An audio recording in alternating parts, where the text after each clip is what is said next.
Chapter 90. Batsu and the others are really stingy. Even the old dragons of the Evil Dragon Council are more generous than them. Kryphia glanced in the direction where the pit fiend had left and said nonchalantly, "The Evil Dragon Council has two rewards this time. The first is a drop of divine blood from the Great Dragon Empress. As long as you assimilate it into your body, you'll be able to surpass the shackles of your age and race and become closer to the ancient Pinishade Megalosaurus. The second is more dependent on luck. I brought a scale from an ancient dragon that has been confirmed dead. The old fellows of the Evil Dragon Council have already checked it many times, and there's no trace of its consciousness. If you carry it with you for a long time, there's a small chance that you'll gain some abilities belonging to the Megalosaurus. I personally suggest." "I'll take both," Keys blurted out. Only children could choose. Of course, an adult would want both. Besides, the young blue dragon was still intelligent. He knew that the two items Kryphia had brought were not just rewards, but also a test. There had been more than one Pinishade Megalosaurus in the multiverse that dared to face the evil dragon god head-on. These unworthy descendants all had one thing in common. They were severely overweight from a very young age. Any Pinishade dragon that belonged to this different species would, without exception, refuse to convert to the Dragon Empress path of faith. The first reward, Tiamat's blood essence, was a test for Keys. If he refused to choose the dragon god's blood essence and only chose the second reward related to the Megalosaurus, then what awaited him would not be returning to his dragon lair to develop in glory. Instead, it would be all sorts of open and covert attacks aimed at killing him. However, one should not forget that Tiamat's divine domain also included the domain of conspiracy. It was hard not to guess that choosing the first reward was just a cover-up. Only by choosing both would a Pinishade Megalosaurus be in line with its greedy nature. Only then would he be able to pass this test. "Oh, it's not impossible for you to take both. In view of your contributions, the old fellows of the Evil Dragon Council said that it's acceptable." Kryphia thought for a moment. Indeed, she had been told that if this young blue dragon chose both, it would be a consideration for his age, and she would agree. After sending off the Chinibu red dragon, Kryphia, once again, Keys began to inspect his final gains from this bloody battle. At this time, he had once again transformed into his Megalosaurus form. The bruises and pains that were inevitably left from the previous battle could be healed faster in this form. After the Batsid Devil's regular army took over the defense of Hell's Gate Fortress, the mercenary army that originally belonged to Keys was demoted to a reserve force. After communicating with the 9 prisons of Bader, the Devils no longer lacked cannon fodder. The main task of the foreign mercenaries was to serve as the young Blue Dragon's retinue. The cave that the young Blue Dragon was resting in was dug out by these people under the command of Ogre Brew. Keys first took out the bronze sword case that contained the Githyanki silver blade. After verifying his unique secret mark, he opened the case and picked up the weapon to examine it. The silver blade could change as the user's psionic control improved.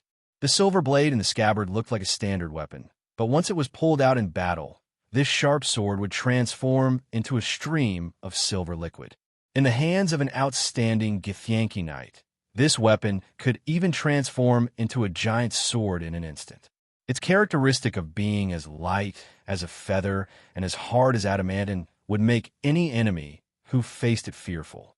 However, although the young blue dragon had the gift of psionic power, most Megalosaurus were versatile. It was not good at controlling this kind of power that extended from its own will.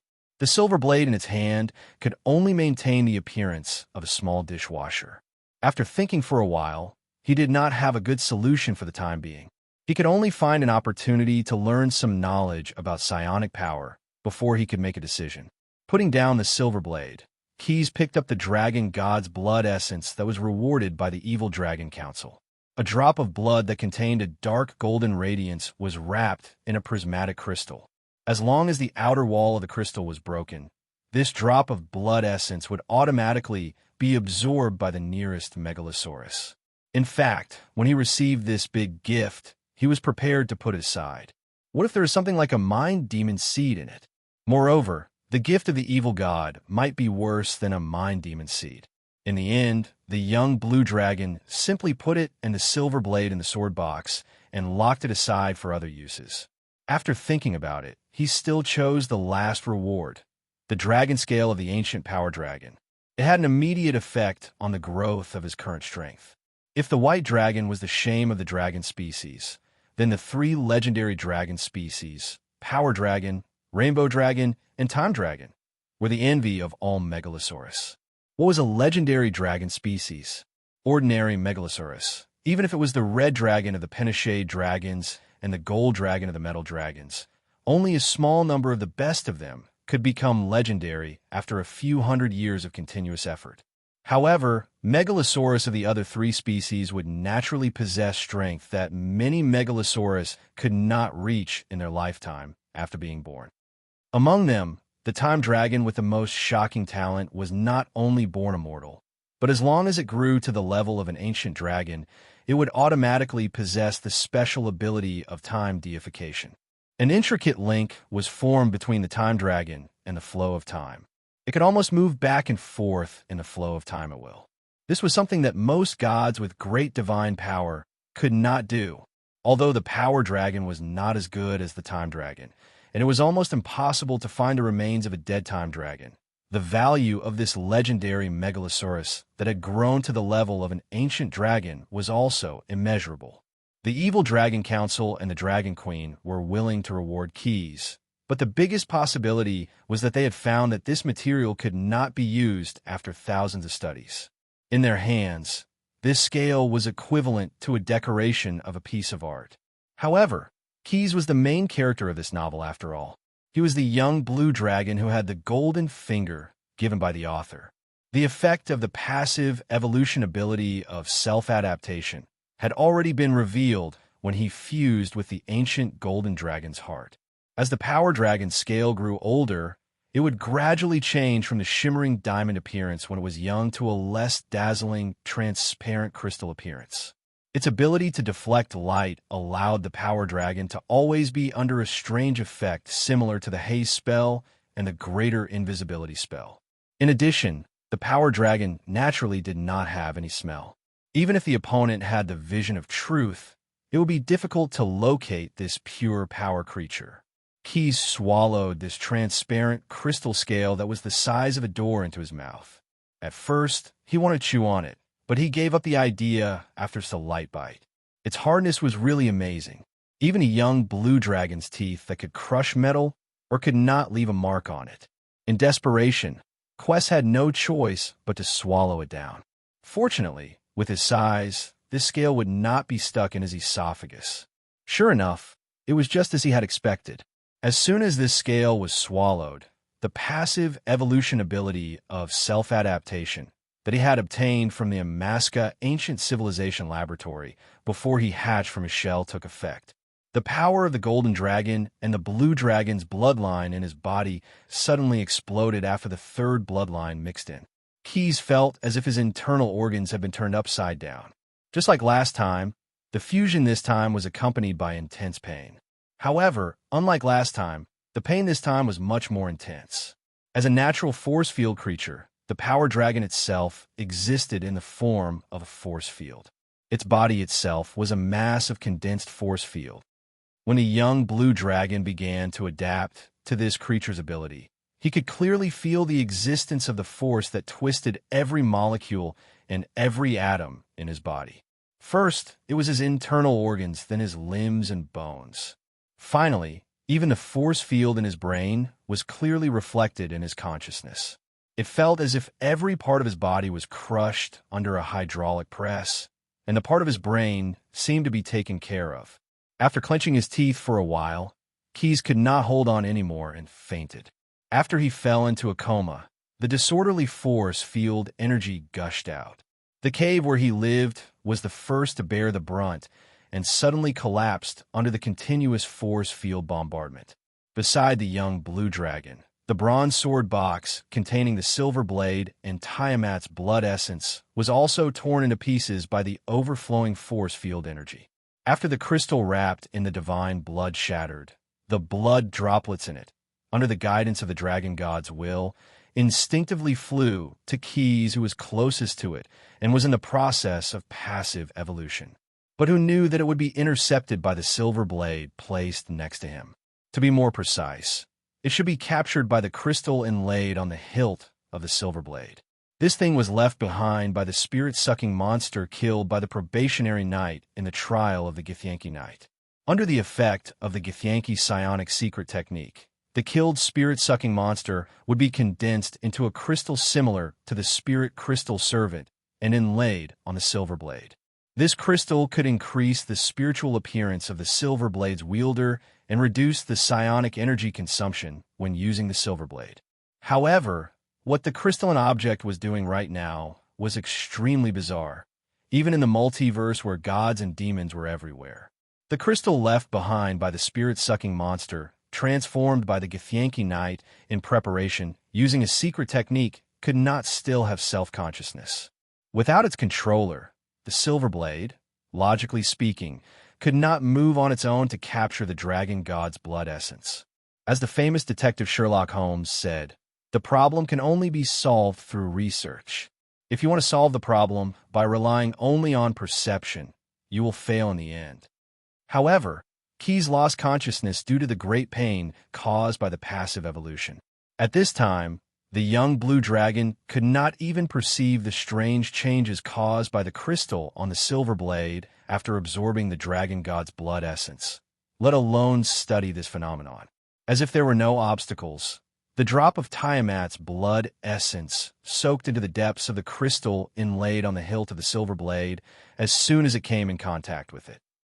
The brilliance with the breath of divinity burst out from the inside of the crystal, but it was deeply buried by the collapsed soil of the cave. Only a little light could be seen from the gaps in the soil. As for what changes had occurred inside, no one knew at this moment. Note 1. The time dragon breathes time, swallows time, it is time itself. If one wanted to kill this legendary megalosaurus that was as high as level 21 when it was a fledgling, the most likely situation was to encounter one, or more, murder targets from a certain time point in the future before this idea was executed. Note 2. The spirit crystal servant can be roughly understood as the psionicist version of the mage's construct pet. The crystal here refers to the deep crystal setting in the expansion manual. Chapter 91. The word tradition is endowed with a different color in the language of any living being. Even Strachan, an evil neighbor who believed in the path of chaos, would show a solemn and dignified power when he mentioned the word tradition. As a Gith, not a Githyanki, nor a Githzeli, what kind of tradition should I follow as a Gith? The history of the birth of my race is well known to the world. The slaves captured by the psionic tyrants and slave traders and brought into the astral world to live. After several generations of reproduction, they eventually evolved into Gith with psionic talent and more adapted to life in the astral world. The Gith Empress was a great hero who led her people to the road of freedom, and my race was named after her.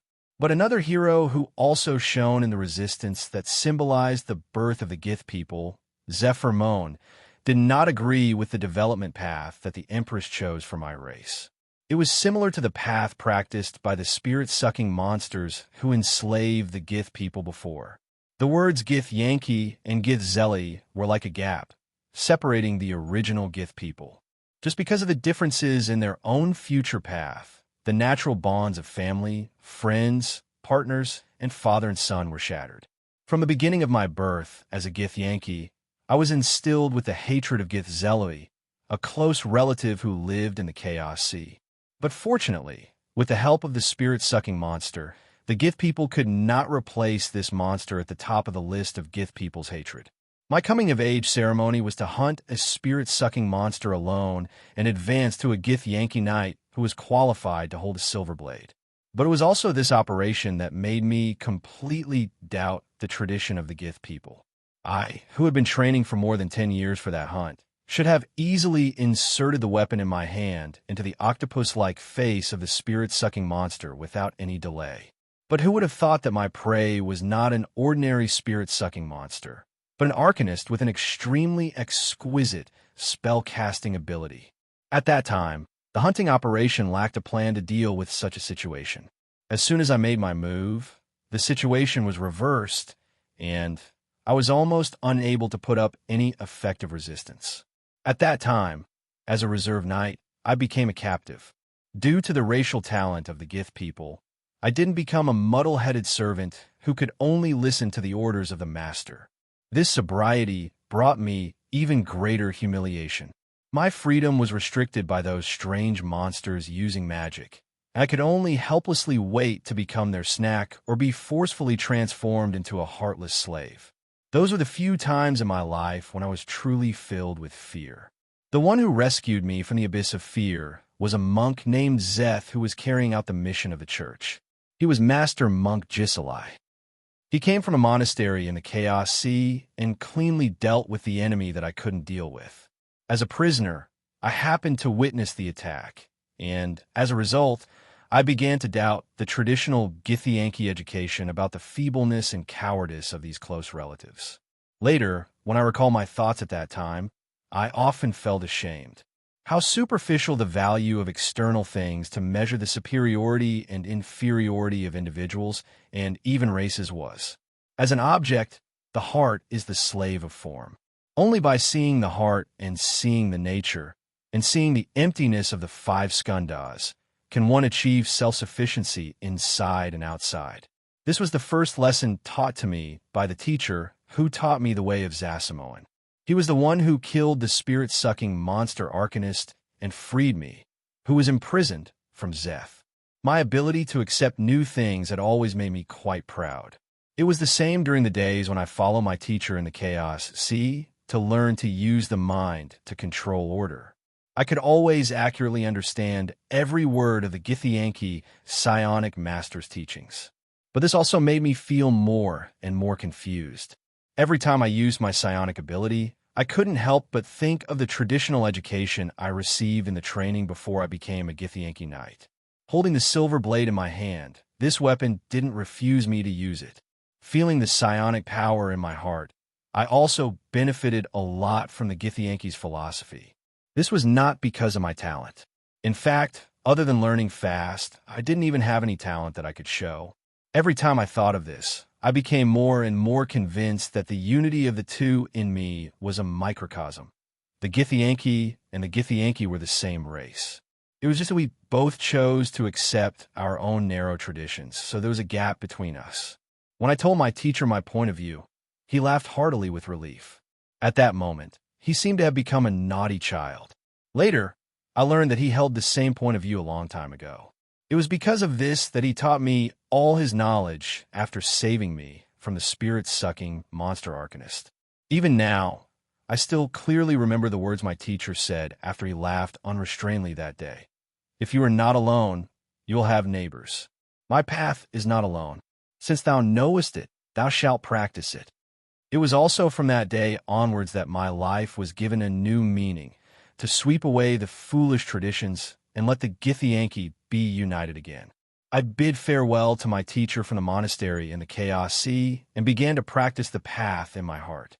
During the days of wandering in the astral world, I began to try to persuade every Githyanki and Githyanki I met with words to persuade them to believe in what I believed in, but the result was very little. With the silver blade in my hand, most of the Githyanki would respect me as the Knight of Githyanki. With the magical psionic power, most of the Githyanki would also respectfully call me Monk Zyth of a different race. But for the path I believed in, most of the time, they would smile and treat it as nonsense, and a few grumpy ones would even sneer at me in my face. Of course, I would not be discouraged. My teacher's teaching once again played a role. The losers always changed their goals, but they insisted on one method.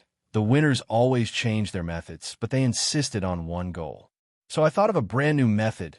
If successful, I would be able to achieve my goal once and for all. Order and chaos are the basic rules of the multiverse, and everything is the embodiment of these two rules. The division of the Githyanki was the representation of chaos, and the path I believed in was a correction of order for chaos.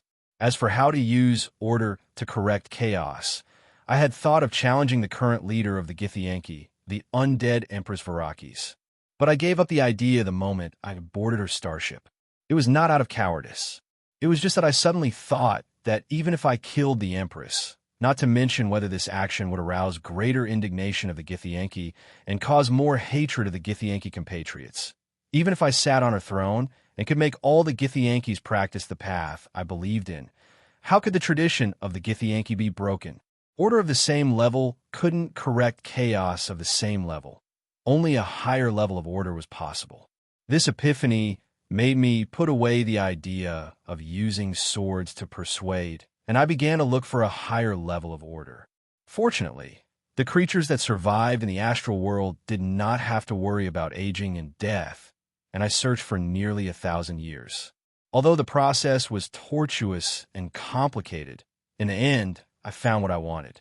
There is often an extreme order in extreme chaos, and the higher level of order I was looking for was the same. It was hidden in the pure chaos of the multiverse, the Chaos Sea. A long time ago, the singularity of the dominator of the mechanical realm, Demon Fall, who believed in the path of absolute order, created a boulder with a complex geometric shape and injected the power of order into it and threw it into the Chaos Sea. That existence believed that this boulder, which could absorb energy and grow on its own, could effectively contain and prevent the Chaos Sea from spreading the violent power of chaos to other planes. In this regard, he did succeed, and it was precisely because of the existence of the Singularity Stone that my Githyanki compatriots could reproduce in the Chaos Sea. But what the Singularity Dominator did not expect was that his creation had a huge side effect after absorbing a large amount of power of chaos. The extremely rich power of chaos on the surface of the Singularity Stone gave birth to a terrifying monster called the Strakan.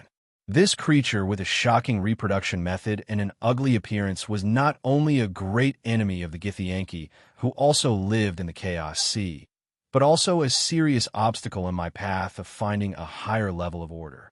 In their language, the Singularity Stone should be called the Spawning Stone. The Spawning Stone's magic waves would cause a gem the size of a human child's fist to grow in the brain of every primordial Strakan. This gem was called the heart of the Strakan. Even if the Strakan was not born from the Spawning Stone, as long as it came into contact with the Spawning Stone, it would use this as an opportunity to form a new heart of the Strakan in its brain. Other creatures could summon the heart of the Strakan through magic and use this method to subdue the Strakan. A heart of the Strakan could control a Strakan. If someone controlled the Singularity Stone, even if it was just a small piece, it would probably have a serious impact on their race. Therefore, every creature that tried to get close to the Singularity Stone would be besieged by all the Strakan. Even someone as noble as a god would be treated like this, let alone someone like me who's just a Gith. However, as everyone who practiced the path of psionic energy knew, with the support of absolute conviction, the power of psionic energy would become invincible. When a person worked unswervingly for a goal, the whole world would make way for him. After killing countless Strakan, I finally succeeded in cutting a small piece of the Singularity Stone with a silver blade. And then, Keyes had just recovered a trace of consciousness from the passive evolution when he was surprised to find that there was such a voice in his head telling him something. He, who was originally very frightened, wanted to concentrate on driving away this uninvited guest from his consciousness. However, after trying hundreds of times, the young blue dragon was like a ghost pressing down on the bed. He wanted to, but he was powerless. Later on, perhaps because he loved to listen to storytelling when he was a child in his previous life, Keyes slowly immersed himself in the magnificent scene described by this voice. The experience of being tortured by, please listen to the next breakdown, made him involuntarily ask this question to the voice that could be called a Gith Sage. The voice of the Gith Sage paused for a moment before replying, "Look at me now. You naturally know that I failed. Although I found a higher level of order, I couldn't stimulate the ultimate order contained in the Singularity Stone fragment that was cut off. The psionic power that once allowed me to roam the astral world, kill all my enemies, and defeat all my heroes was unable to withstand it. In addition, in order to cut this fragment, I inevitably came into contact with the extremely rich, chaotic power on the surface of the boulder. As a mortal, I quickly walked towards death, and in the end, I had to return to my hometown with shattered hopes and dreams to be buried by my clansmen. And just now, the Singularity Stone fragment on your silver blade happened to sense the blood essence from the dragon god, so it automatically absorbed it and unlocked some of the lost seals, allowing your obsession to reappear. Keys, who was aroused by curiosity, did not notice that he was turning into some Diyun girls who were used to chatting, and asked, "Maybe, but I don't know if there are still people who practice the path I believe in after I die." Keys did not have an accurate answer to this question, and he did not want to tell the cruel guess in his heart to the Gith sage who spent his life pursuing his ideals. "It doesn't matter. I already know the answer from your hesitation. It's just that I can already feel that the power of the Singularity Stone is declining. I want to ask you if you agree with my belief that there's only one kind of Gith." In the face of the last words of such a respectable person, Keys naturally did not want to let him die with disappointment. So the young blue dragon replied in a deep voice in his consciousness, "Through your description and the knowledge I have, I am willing to believe this point of view you put forward. And if someone asks me this question in the future, I will use your words as an answer." After the young blue dragon answered this sentence, the silver blade inlaid with the Singularity Stone fragment on the outside of his body, which could not be seen at the moment, suddenly released a dazzling light. This sharp sword turned into a mercury-like rainbow, penetrating the barrier of gravel and soil that covered it, and went straight into Keys's dragon body. The chaotic force field that dissipated on the surface of his body after he swallowed the primordial energy dragon scale and entered the passive evolution process was torn open by this brilliance cast by the purest belief. In Keys's sea of consciousness, a large amount of knowledge about the use of psionic energy and the manipulation of silver weapons was instantly poured into him. The young blue dragon could feel that the huge and mixed mind that originally belonged to the Megalosaurus was gradually compressed and condensed as if it was being clenched by a firm and powerful giant hand. If one is not alone, one must have a neighbor. My path is not alone. This was the last sentence Keys heard in his consciousness. Chapter 92. Quest's adaptive passive evolution process had finally come to an end. Unlike the originally estimated time of a few days, or at most 10 days, the entire process lasted for nearly 2 years.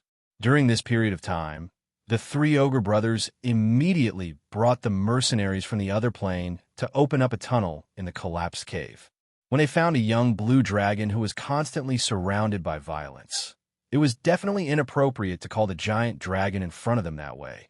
Ketha's body size had once again rebounded after he successfully lost weight by fusing with the ancient golden dragon's heart.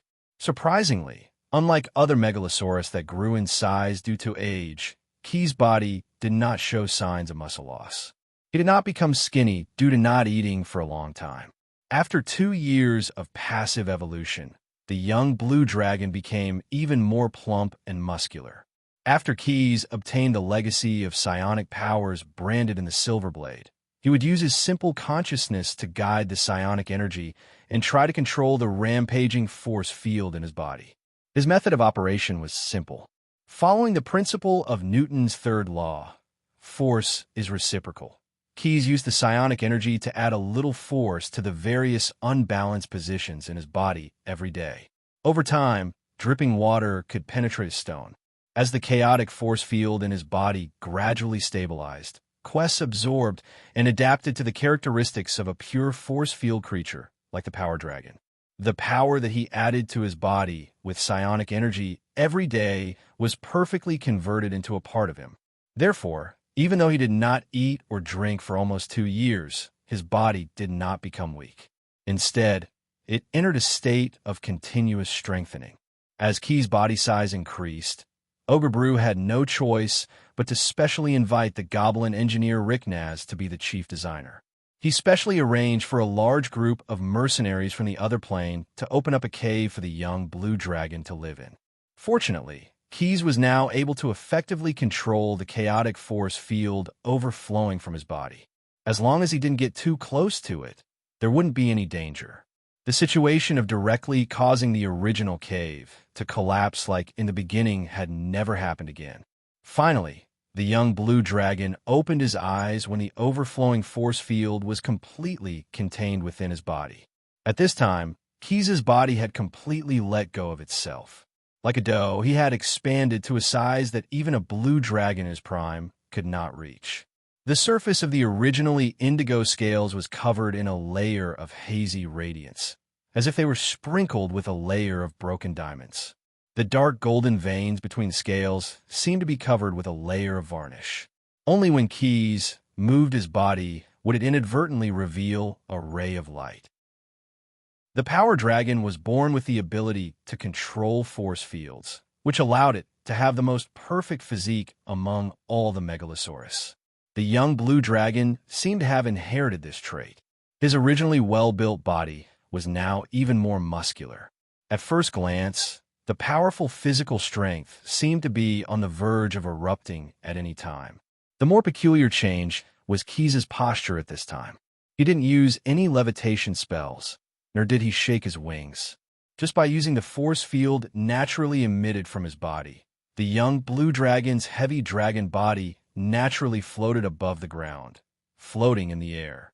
At this time, Keys's eyelids were still attached with a layer of gray force field shield, but it didn't affect his keen vision at all. He stared at his right forelimb, and the silver blade that had been completely integrated into his body popped out from the sharp claws in an instant.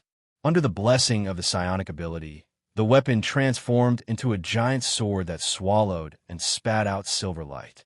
However, with the young blue dragon's body at this time, the giant sword was just like a dagger to his dragon claws. Thanks to the teaching of the Gith sage and the silver blade, the skill of using the silver blade seemed to have become a kind of instinct for Keys. Gently drawing across the ground, in the middle of the 5 dragon claw marks, the dagger plowed deeper into the soil without any sluggishness. The news of the young blue dragon's awakening had already been reported by the mercenaries stationed here to their ogre commander. Not long after, the 3 brothers, Neru, Palu, and Buru, as well as the 2 goblin golems, hurried over. As Keys had inherited most of the immemorial dragon's abilities, he was far more sensitive to force field ripples than ordinary people. He had long since discovered that every creature would produce different force field ripples due to their own reasons. This sense wasn't obtained through sight, but rather through a kind of intuition. This kind of sensory ability was hard to describe, but when he saw the 3 ogre brothers, Keys acutely felt that Neru's body had grown a little. This wasn't something that could be done overnight. "Oh, how long have I been here?" the young blue dragon asked hesitantly. He checked his body and found that there wasn't much dust on it. What he didn't know was that due to the force field on the surface of his body, even dust would be blown away if it touched his skin. There was no problem with it at all. 735 days. My gourmet cooking guide has recorded 245 new adjustments to the recipe. Ogre Gourmet Blue patted the gourmet box that he carried with him. The Ogre's gourmet cooking guide was inside. That's right. I've also performed 147 system upgrades, one every 5 days. The records are all saved in the data update log. Golem number 21 also used his finger to flick his head, not wanting to be outdone by his mathematical abilities. However, his good friend the goblin engineer knew that this guy's head didn't have any recording equipment installed. Instead, there were some parts in his body that he didn't understand that might have recording and storage functions. Of course, the goblin engineer wouldn't expose his good friend. After a series of force fields, Keys returned to his human youth form. He ran out of the cave, leaving a trail of dust behind him. Let's go. I hope the Bator recuperation rule hasn't expired yet. However, when he turned around, he found that everyone was just standing there, looking at him awkwardly. Clothes. Keys read the word out from the mouth of the ogre shaman Palu. Golem number 21's eyes suddenly flashed. In the end, under the young blue dragon's coercion and the price of a copy of the 9-sword catalog, Golem number 21 finally promised to format all the information in the database from a few minutes ago. Due to the smooth progress of the operation in the acid fog canyon, the pit fiend commander in charge of the area temporarily didn't assign too many cannon fodder missions to the mercenaries from the other planes. As the young Blue Dragon's retainers, apart from taking turns to expand Key's cave, they'd basically spent almost 2 years resting. Most of them were villains from all corners of the multiverse, and they displayed great adaptability. In a corner of the Batsid Devil's camp, they forcibly built a small town out of nothing. Apart from the brothels and gambling dens, the most popular place of entertainment in this spontaneously formed town was the True Fragrance Tavern, founded by Blue the Ogre. As a gourmet, the clever ogre had used some unique ingredients in the abyss to brew many different types of strong alcohol. To Blue, earning money wasn't the most important thing. The most important thing was that his craftsmanship was acknowledged by others, and that made him very happy. However, to the mercenaries from the other planes who lived on the edge of their blades, this tavern could always produce new warrior friends. It wasn't as simple as just enjoying the taste of their mouths. Try the new wine. Drink a cup of viper's blood. If you don't die from the poison within 30 breaths, you've passed. One is a serene, the other an ordinary human. Who do you think will win? Place your bets quickly. Place your bets quickly. However, not everyone had the same resistance to poison as the 3 ogre brothers. Although the wine brewed by Blue using abyss ingredients had been processed, Nalu and Paru were fine after tasting it. However, it was different for others. Some strong alcohol with poison wasn't something that everyone could taste. It was because of this that the True Fragrance Tavern had people who used tasting as a gimmick to gamble every day. The tavern bartender was a bone devil. As a Batsid devil, he naturally didn't have any ill feelings towards evil. In fact, watching these mortals risk their lives to taste the poison wine for a few calamity coins had become his greatest source of entertainment.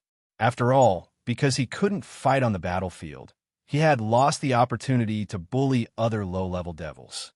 Without such entertainment to supplement his mood, he would probably slowly go crazy.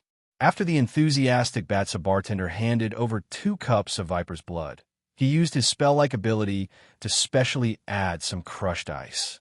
Then, he calmly watched the mortal's death-seeking challenge. There were 2 people tasting the wine. One was a serene with the body of a deer head, and the other was an ordinary human wearing gray clothes. Most of the participants in this gamble placed their bets on the former. After all, the Seronians had survived several tastings in a row. This had already verified his boast that the Seronians had a special liking for poisonous plants. On the other hand, most of the regular customers of the tavern could recognize the ordinary human who participated in this gamble. For more than a year, he had been drinking here like a drunkard every day. Only when his wallet was empty would he go to the camp to pick up garbage to earn a meager income or directly exchange his pay for wine in the tavern. This was the first time he participated in the drinking gamble. It was probably because there was no garbage to pick up during this period of time, or because there were too many people in the tavern who exchanged their pay for work, so he had no choice but to participate in the drinking gamble. 2 cups of iced viper's blood were drunk in one gulp by the 2 participants. Some busybody started counting 1, 2, 3, but something unexpected happened. The defending champion didn't even last half the time before collapsing to the ground, foaming at the mouth and losing consciousness. The sloppy drunkard, on the other hand, just coughed a few times due to the ice in his throat and quietly waited until the time was up. A new powerful taster has been born. Let's cheer for him. After the noise, the organizer of the drinking gamble threw a small bag to the human who was still sitting in the same place. 10 calamity coins, count them. The man took the bag and carefully counted the coins after opening it. Chapter 93. Amidst the mocking gazes, the newly promoted tasting challenger counted the disaster coins in his hand. Contrary to what everyone expected, he did not immediately go to the bar to order a glass of wine. Instead, he took the money bag and went straight out of the True Fragrance wine shop. The treatment fee is here, please count it.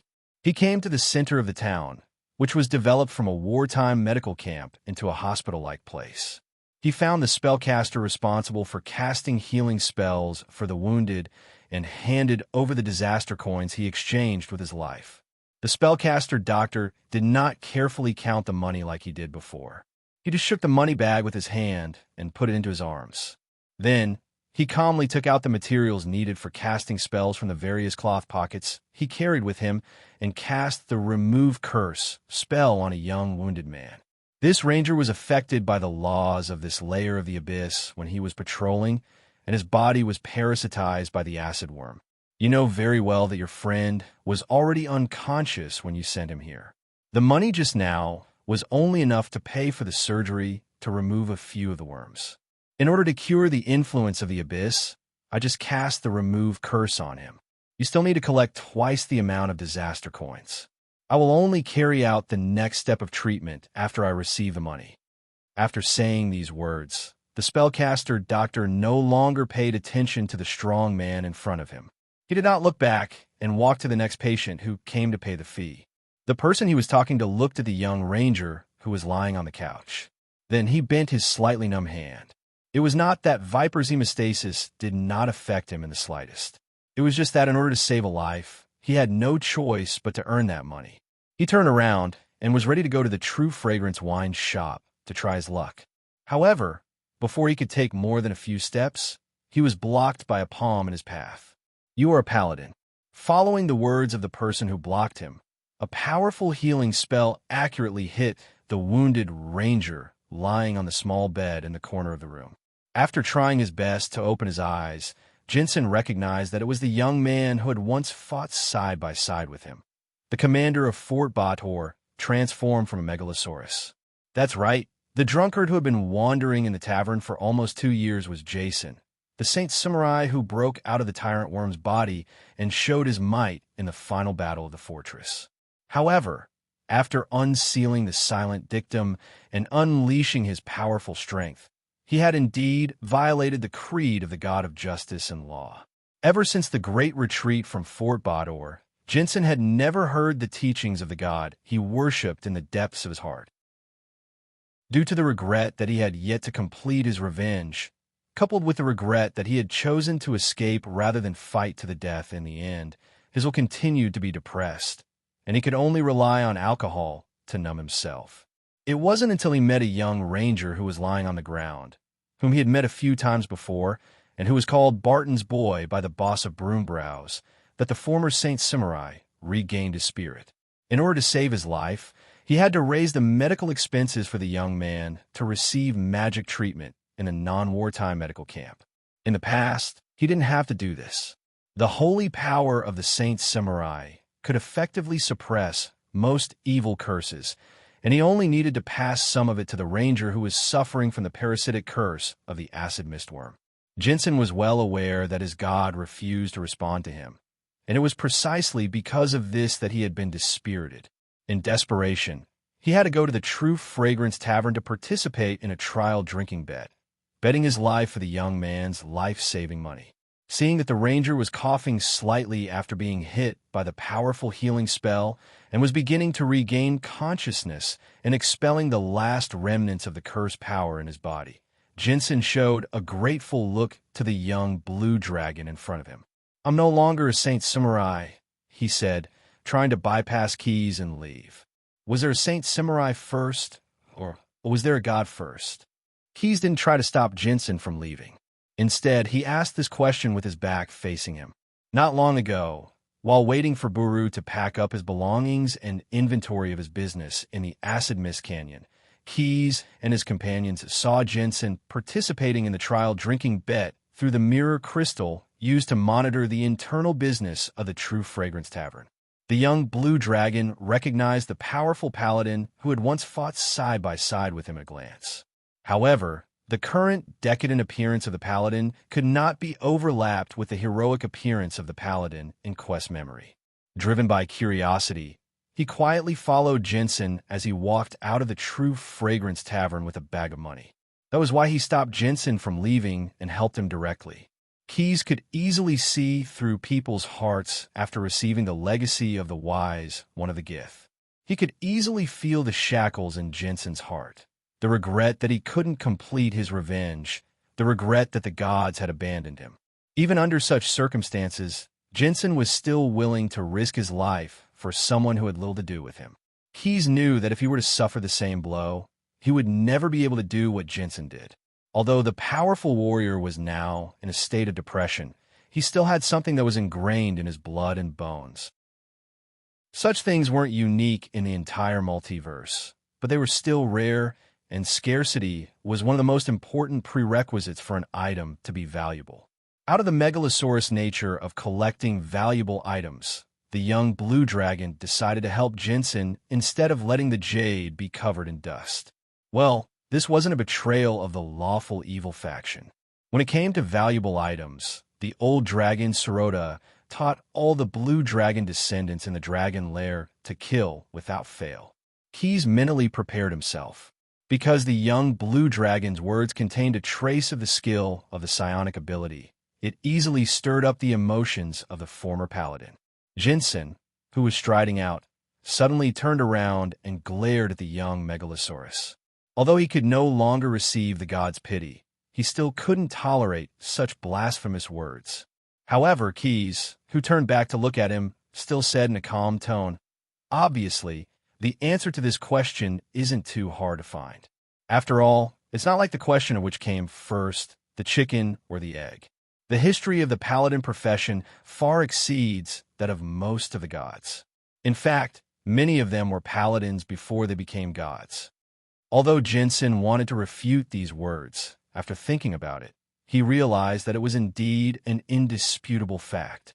Even in the training before becoming a paladin, the paladin seniors who taught him about faith had taken out books and pointed out similar words for him to memorize. If some of the words before made you feel uncomfortable, I apologize. I promise that what I'm about to say is just some of my understanding of the paladins. You shouldn't object to this. With the help of the psionic ability, Keyes extinguished Jensen's attempt to organize some objections. The young blue dragon continued to persuade Jensen with a more acceptable topic. "I saw the scene of you drinking the viper hemostasis. If you don't admit that you're still a paladin, then there's no way to explain the situation where you're fine after drinking the poison wine. You don't know, but in fact, when the bone demon bartender added ice to the 2 glasses of poison wine, he deliberately dripped some of the venom from his tail into the glasses. That's a highly toxic poison that ordinary paladins can't withstand, and you're only slightly paralyzed. Unless you have the direct bloodline of a powerful heavenly creature within 3 generations, there's only one possibility. The holy power that can give paladins a special constitution far beyond that of mortals hasn't abandoned you at all. This hidden power in your body not only hasn't weakened, but also far surpasses ordinary paladins." Keyes' words were like a bell that directly shocked Jensen. He didn't even realize that his thoughts were closely following the words of the young blue dragon in front of him. "But I really can't listen to the teachings of the God of justice and law in the depths of my heart? Without waiting for him to finish, Keyes, who had completely grasped the rhythm of the conversation, interrupted, "The holy power of a paladin does need the guidance of the gods, but it doesn't directly come from the gods. Where does the holy power of those paladins come from? According to the knowledge inheritance of the Megalosaurus race, the holy power is actually a direct gift from the rule of goodness, the basic rule of the multiverse after practicing good deeds. It's not just justice and law. As long as you persist in practicing a series of good deeds, such as humility, honesty, compassion, bravery, sacrifice, and a series of good deeds, you'll receive the holy power as a gift. The holy power is the foundation to create a paladin, and whether the holy power respects kindness is the standard to measure whether a paladin has failed in his duty." Seeing the light of hope shining in Jensen's originally cloudy eyes, Keyes struck while the iron was hot. You can't listen to the teachings of the God you worship, and it's true that existence has temporarily blocked the pity for you. But this doesn't mean that you're not a paladin. The thought of goodness is still overflowing in the depths of your soul, and your hands can still wield the sword to protect goodness, and the holy power has always been with you. The temporary blocking of the God is just a test, and all you have to do is to persist in your path and wait patiently. So, with that, Keyes took out a contract scroll that he had already prepared. Repaying kindness is one of the standards of a paladin, and I've just helped you to practice good deeds. According to the fee that the doctor just mentioned, and given that the spells I used are much more advanced than what he could use, you owe me some calamity coins. Considering your current ability to repay, let's sign an employment contract and work in lieu of payment. Don't worry, I won't let you do anything that goes against your principles. And after paying off the debt, if you want to renew the contract, you'll be treated well. I know that you can use some of the holy words of creation, and when you sign this contract, you can read it in this language to check if I'm lying. Jensen, who didn't know whether to laugh or cry at the sudden 180-degree turn of the young man in front of him, signed the employment contract a little helplessly. However, he didn't know what a certain Demolik, who had a similar experience and signed a labor contract, but was actually a slave contract, would feel after learning about the existence of this contract. Chapter 94. For lower world creatures like demons and devils, as long as they weren't killed, this was the fate of most of them. In theory, there was no upper limit to their lifespan. It was for this reason that these creatures still had a sense of time, unless it was something that directly or indirectly affected their own interests. At other times, a mere few years was no different from the blink of an eye in their eyes. Fortunately, this was the case. In addition, the invasion of the Bartholomew Nine Hells in the plain of Acid Fog Canyon had been relatively smooth for the past 2 years. Previously, Quest had been granted the benefits of returning to his original world and temporarily withdrawing from the Blood War to recuperate according to the wartime recuperation regulations and other policies. After bidding farewell to the Goblin Golem duo who still had to observe the battlefield in Acid Fog Canyon, Keyes first led the 3 Ogre brothers, as well as Half-Lich Snader and Sacred Samurai Jensen, who had signed employment contracts with him, back to the first level of Avernus through Hell's Gate Fortress.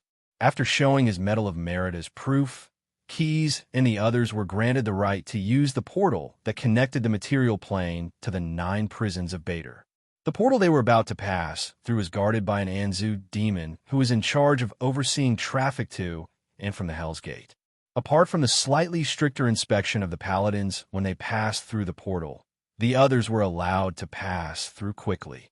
That was why Kith did not choose to provoke this middle-ranked demon who had a strong sense of self-esteem and was addicted to power. The party smoothly passed through Avernus and arrived at the original material plane that Keyes and the 3 Ogre brothers hadn't seen for 2 years. The scene that greeted them after they stepped out of the interplanar teleportation portal surprised them. This place wasn't a dark underground cave, nor was it the residence of an evil mage. Unlike what they had imagined, this outpost of the 9 prisons of Bader was actually a tailor's shop that stored all sorts of cloth. The portal they had just walked out of was hidden in a large full-length mirror on the 2nd floor of the tailor's shop. It was still a little cramped for the ogres, who had to bend their backs and lower their heads to get out of the mirror. Thump, thump, thump. Seeming to have sensed the faint magical waves emanating from the portal, a middle-aged woman who looked like the shopkeeper of a tailor's shop walked up the stairs from the corner of the room. When she saw the people who walked out of the portal and knew where the door led to, she immediately put on a vigilant and fawning expression. "Welcome, everyone. Please excuse me for not going out to meet you." The young blue dragon didn't want to waste his breath. He took out the pass that ancestral demon and stamped when he left the Avernus transit station on the 1st level of Bador. With such a hard-to-forge endorsement of hell, the tailor shop owner, who was in charge of the Bartho outpost, naturally did not want to investigate further. Who knew if this person had some secret mission? As a peripheral member who only had half of the Inferno bloodline, it was not wise to rashly get involved. Is this within the territory of the Medici Empire? Female, tiefling? Keyes asked casually as he stepped onto the prime material plane that he hadn't seen for 2 years. His nerves that were always tense gradually relaxed after the bloody battlefield. Although she was surprised that the young man in front of her, who came from a big place like the 9 prisons of Bader, knew about the Medici Empire located in a remote part of the multiverse. The female tailor, who was disguised as a tiefling, quickly replied, "My lord, this is indeed the Coptic city of the Medici Empire." So is here. No wonder Keys felt a little strange just now. This tailor shop did not have any windows. There were only a few oil lamps placed on the walls as light sources. This was a characteristic of the cavernous houses in Coptic City. This city, which was developed on the ruins of the ancient halfling, will be baptized by a terrible desert tornado every year. Except for the low houses that were excavated by the ancient halfling, any other city buildings that were more than 5 feet above the ground would be destroyed by the tornado. As a result, the city developed a peculiar architectural custom. All the buildings were built on the foundation of the halflings' cavernous houses. They excavated downwards to expand the space, and many tunnels were dug between the various underground cavernous houses to connect them. Over time, the underground buildings here were connected, forming a huge underground city with streets, squares, and underground rivers.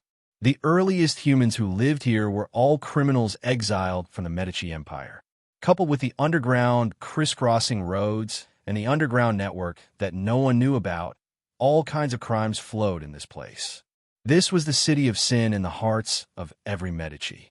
It was the only city where Pharaoh did not appoint a governor.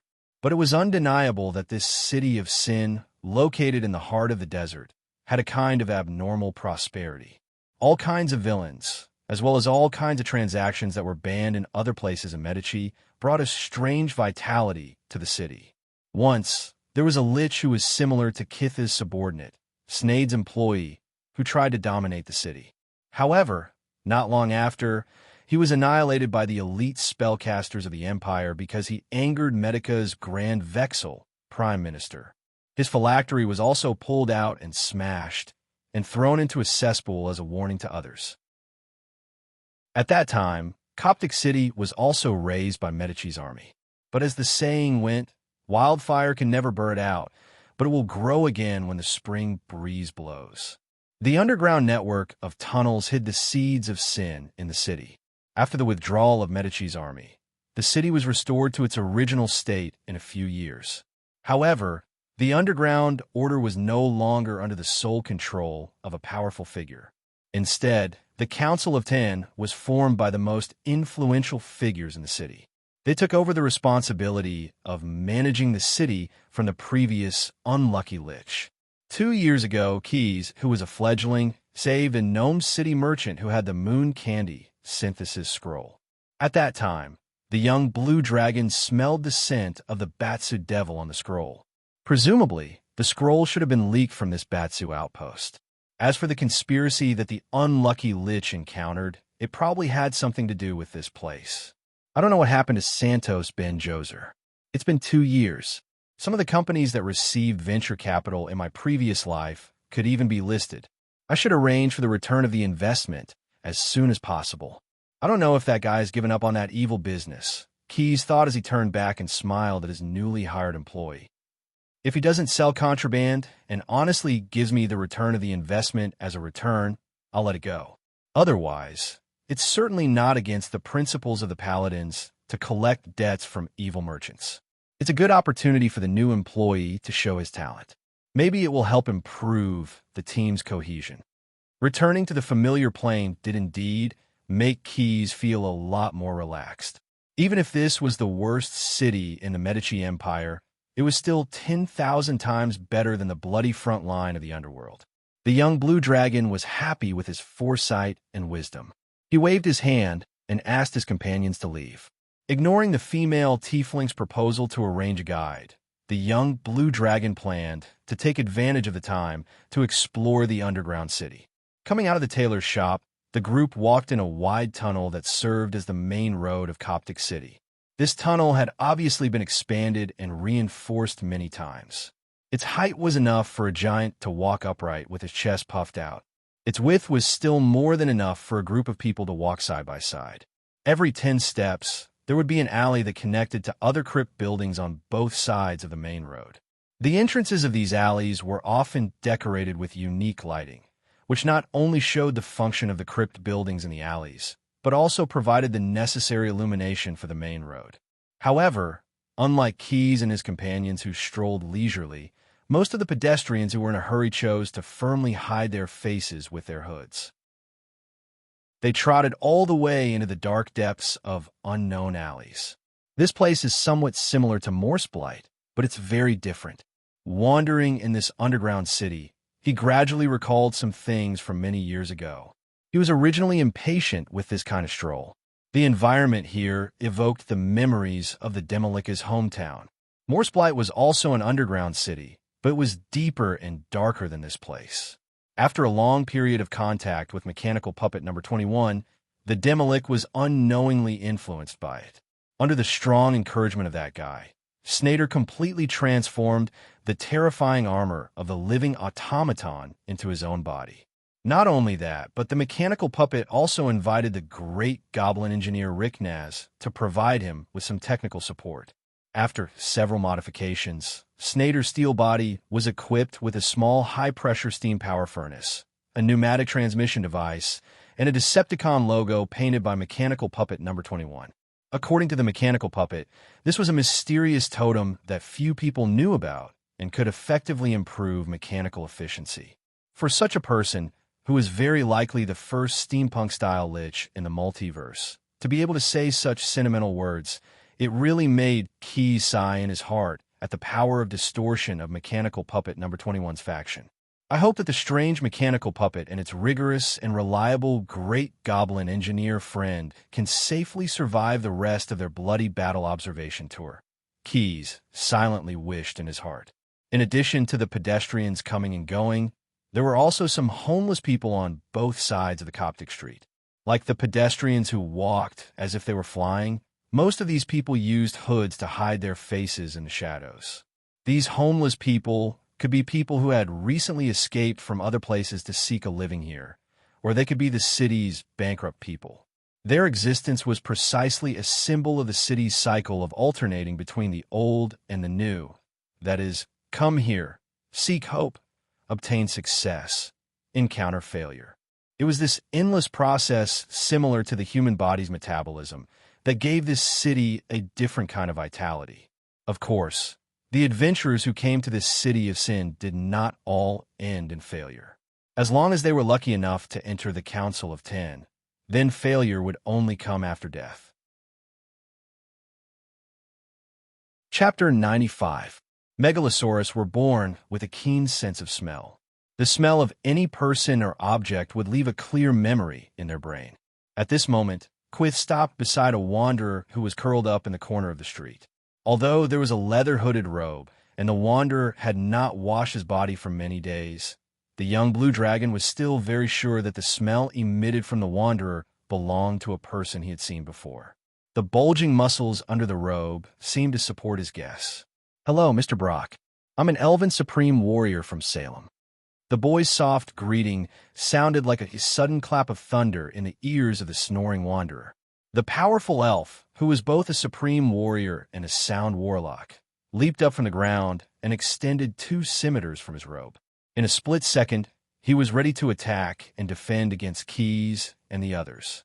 He raised his hand to stop the burly ogre, who was about to rush forward with his ebony spikes, and the steampunk Demolik, who was about to launch a preemptive strike and cast a spell. Quest calmly observed the elven powerhouse in front of him, whom he had met once before. He had to admit that things were still the same, but the people had changed. His 2 muscular arms that were exposed outside the robe were covered with scars that had just healed not long ago. The eyes that were staring at them from under the hood were still sharp, but not as bright as they were in Lin Sanjiu's memories.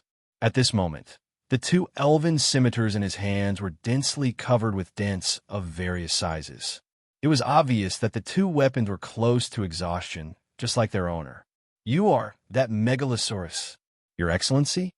Brock, who was once Salem's tongue-taker, seemed to have recognized the person who had just greeted him. Although 2 years of bloody battles had made Keyes stronger and taller in his human form, his face had not changed much. Moreover, the 3 ogres beside him had very distinctive appearances. Brock did not let his guard down after recognizing the person. However, he did not want to provoke a Megalosaurus who might not be an enemy. So, The powerful elf asked carefully, "Are you here to kill me under Harknan's orders?" Harknan, another familiar name. Keyes remembered that the fourth son of the Salem tribe's Khan was a fat sheep who had given him thousands of silver cats. Of course not. On the contrary, he said with interest as he waved his hand and activated the powerful force field control inherited from the Energon dragon. A tabby cat hiding in the shadows not far away was pulled over. "I can also provide you with some help, such as if he had turned into a cat lover." The young blue dragon bent his finger slightly and flicked the frightened kitten twice under the restraint of the field. "You were hit by one of my attacks, shame on me. You were hit by two of my attacks, shame on you. Don't you think so?" The terrified tabby cat's expression immediately changed when it heard the words. Its eyes flashed with an emotion called anger as it stared at the culprit in front of it.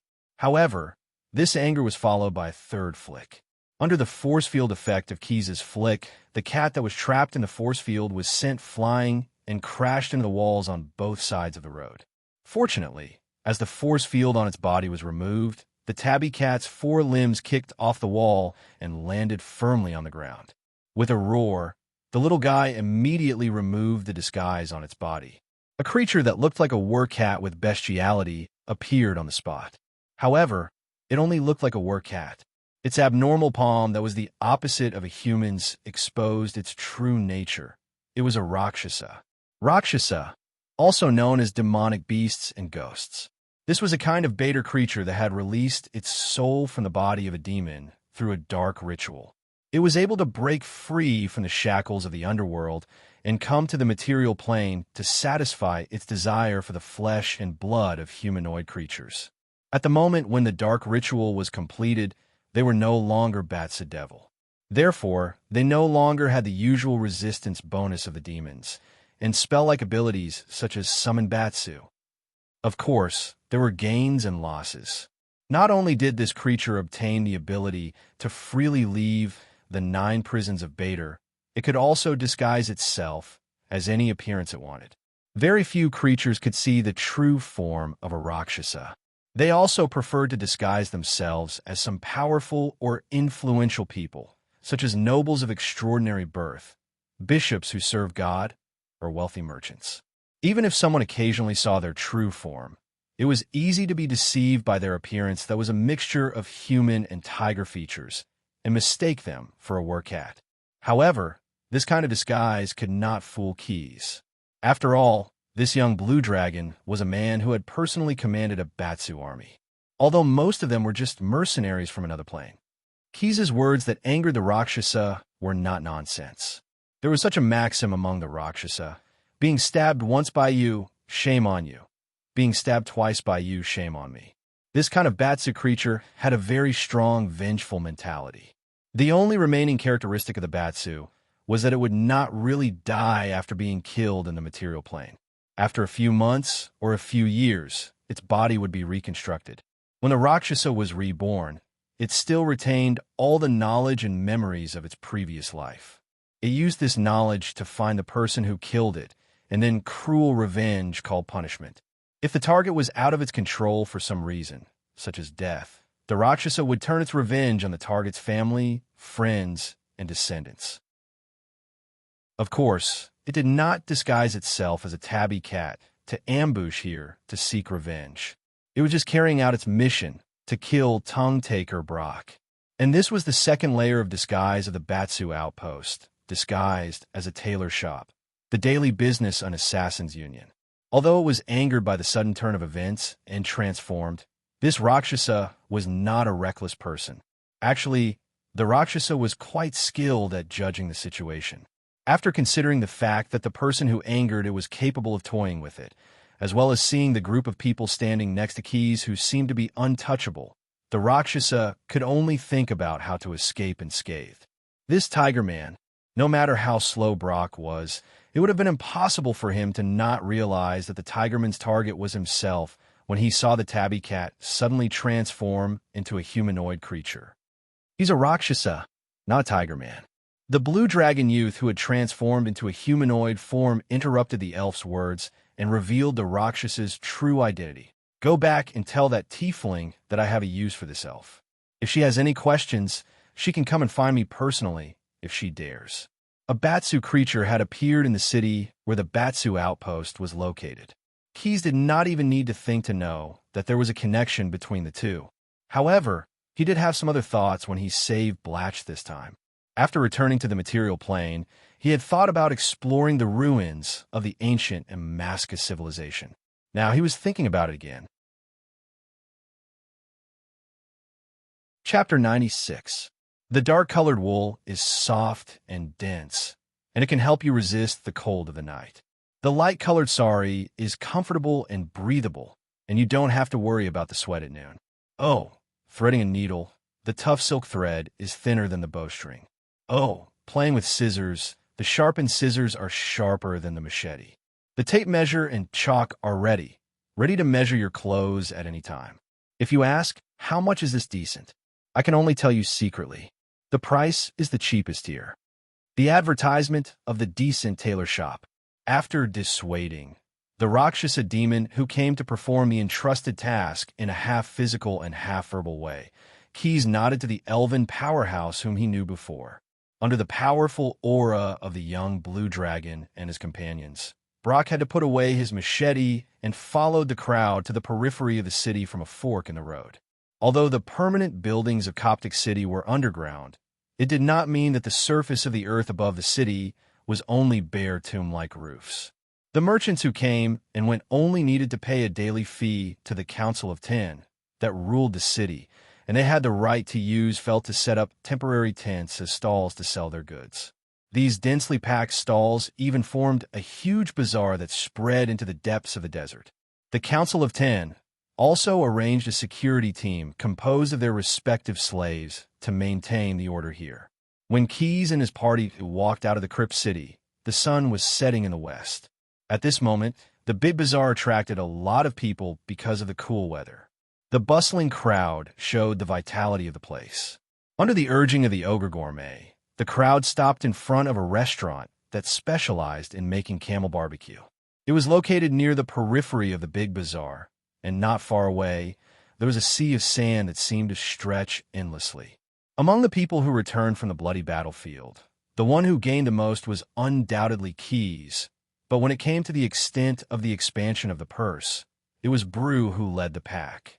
In order to withstand the attack of the demon army, the young blue dragon had sacrificed himself after being airdropped into the bottomless abyss. He had relied on a large number of silver-containing artillery shells and silver-plated weapons to persevere until the end. Now, apart from some stock of the railgun shells in his space belt, the large amount of silver he exchanged with the merchants of Yugoloth was left in the plain of the Acid Fog Canyon. As for the reward and compensation for the commander's allowance after the opening of Hellgate Fortress, they were all directly given out in the Soul Prism, the hard currency of the lower world. Keys, who had been in the process of self-adapting and passively evolving, had not had the time to exchange for it with the merchants of Yugoloth. But the smart Brew was different. In the later stages of his life, he invested in a tavern and operated a hospital in the Abyss town formed by mercenaries. This ogre gourmet could be said to have completed the primitive accumulation of capital in the Abyss, which was truly a barren land. Due to the customer base, most of them would not use a high-grade item like the Soul Prism during settlement. In addition to some materials and items obtained through bartering, Brew's purse was not short of gold coins, which were called calamity coins by the lower world creatures. Therefore, when Keys awkwardly found that he did not have any coins to pay with, the ogre gourmet generously took out 2 calamity coins from his small purse and handed them to the owner of the tavern. In the Ash Plain, the exchange rate between gold coins and silver coins was more than 100. Silver coins were the main equivalent in this world, and very few people were generous enough to use gold coins for transactions. The owner of the tavern smiled and assured everyone that the stall would be booked for the night, and no one would disturb them. But under Keys's signal, the cautious steampunk Demolik, who had no interest in food, cast a spell that could shield him from detection. At the same time, he summoned a spying eye to hide around the tavern. "Mr. Brock, if you don't mind, can you tell me about the grudge between you and Hucknan?" After all, I have been away from worldly affairs for more than 2 years. The young blue dragon inadvertently used some psionic skills in his words, which gave him a great advantage when persuading others. I remember that he is your friend Anda, the fourth son of Salem Khan, and you personally save him from my hands. Unexpectedly, when Keys heard the last sentence of friend of Anda, he could clearly feel the emotions hidden deep in the elf's heart gushing out like a mountain peak. It was a complicated emotion mixed with hatred, sadness, nostalgia, and more self-blame. The powerful elf named Tongue Taker took a few deep breaths to calm the fire in his heart. Taking a bite of the half-roasted camel meat that had not yet been sprinkled with spices, Blatch chewed hard and swallowed the food in his mouth. Slowly, he said, Hakonan does not deserve to be the son of the great Hadjar Alto. He is a kingslayer, a patricide, a despicable thief that I will curse even after I die. Was it because of the telepathic suggestion? Or was it because he had suppressed it for too long and needed to find someone to talk to? The young blue dragon took a sip of jujube and felt that it was not to his taste, so he changed to a cup of hibiscus juice and continued to sip. At this time, he was playing the role of an excellent listener. Among the crowd, the ogre gourmet and his brother Nalu were busy attacking the roasted camel meat on the bonfire. Only the ogre witch doctor, who had a quiet personality, looked over curiously. Although the paladin Jensen could not speak the language, he could still read something from the angry look of the elf in front of him. Fortunately, Snader, who was sitting beside him, was kind enough to cast a language proficiency spell on this junior employee. Jensen also joined the ranks of the listeners. Brock had been attacked by many rumors since he was young because of his fierce appearance. When he grew older, he used his own hands to stop the rumors and gained the fierce name Tongue Taker. It was obvious that he hated the behavior of spreading gossip. When the listeners showed interest in his words, Brock instinctively felt conflicted. However, in the depths of his soul that he could not detect, Quest's psionic power was still influencing him silently. For the Venerable One, for the Sage One, for the Sage One, for the Disease One, for the Family One. But the Venerable is dead, the Sage is gone, and the loved ones are gone. Only this despicable man, Huck, stole the throne of the Khan. What else is there to hide? Everything started 2 years ago. In Salem, Blatch, who held the two honorable titles of a supreme warrior and a sound sorcerer, was willing to take the risk of great humiliation for his friend, Anda, who was the chief of the tribe. He personally went out to redeem Harknan, the defeated and captured chief's son and his only remaining apprentice. Blatch had thought that under the whiplash of his fists and feet, Huck would be able to be courageous and use his achievements on the battlefield to regain the title of Supreme Warrior and wash away the shameful label that had been placed on him because of his captivity. In fact, Huck did perform well at the beginning. The son of the tribal chief repeatedly took the lead in the war against the Samhain tribe. After leading his army to win several glorious victories for Salem, Huck was once again awarded the title of a Supreme Warrior. But the good times did not last long. This situation that made Brock feel comforted came to an abrupt end when a tragedy occurred.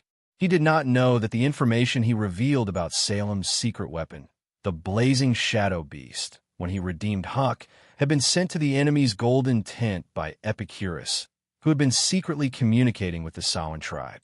After learning the true intention of Salem to start the war chief of the Samhain tribe naturally made a targeted plan. He targeted Salem's target, the oil wells that were rich in black oil within the territory of his tribe. He deliberately revealed a flaw on the battlefield and finally succeeded in luring a large cavalry army into a trap. That night, the oil wells that were ignited lit up the desert night. The soaring flames desperately licked at the Salem cavalry, who were at a loss.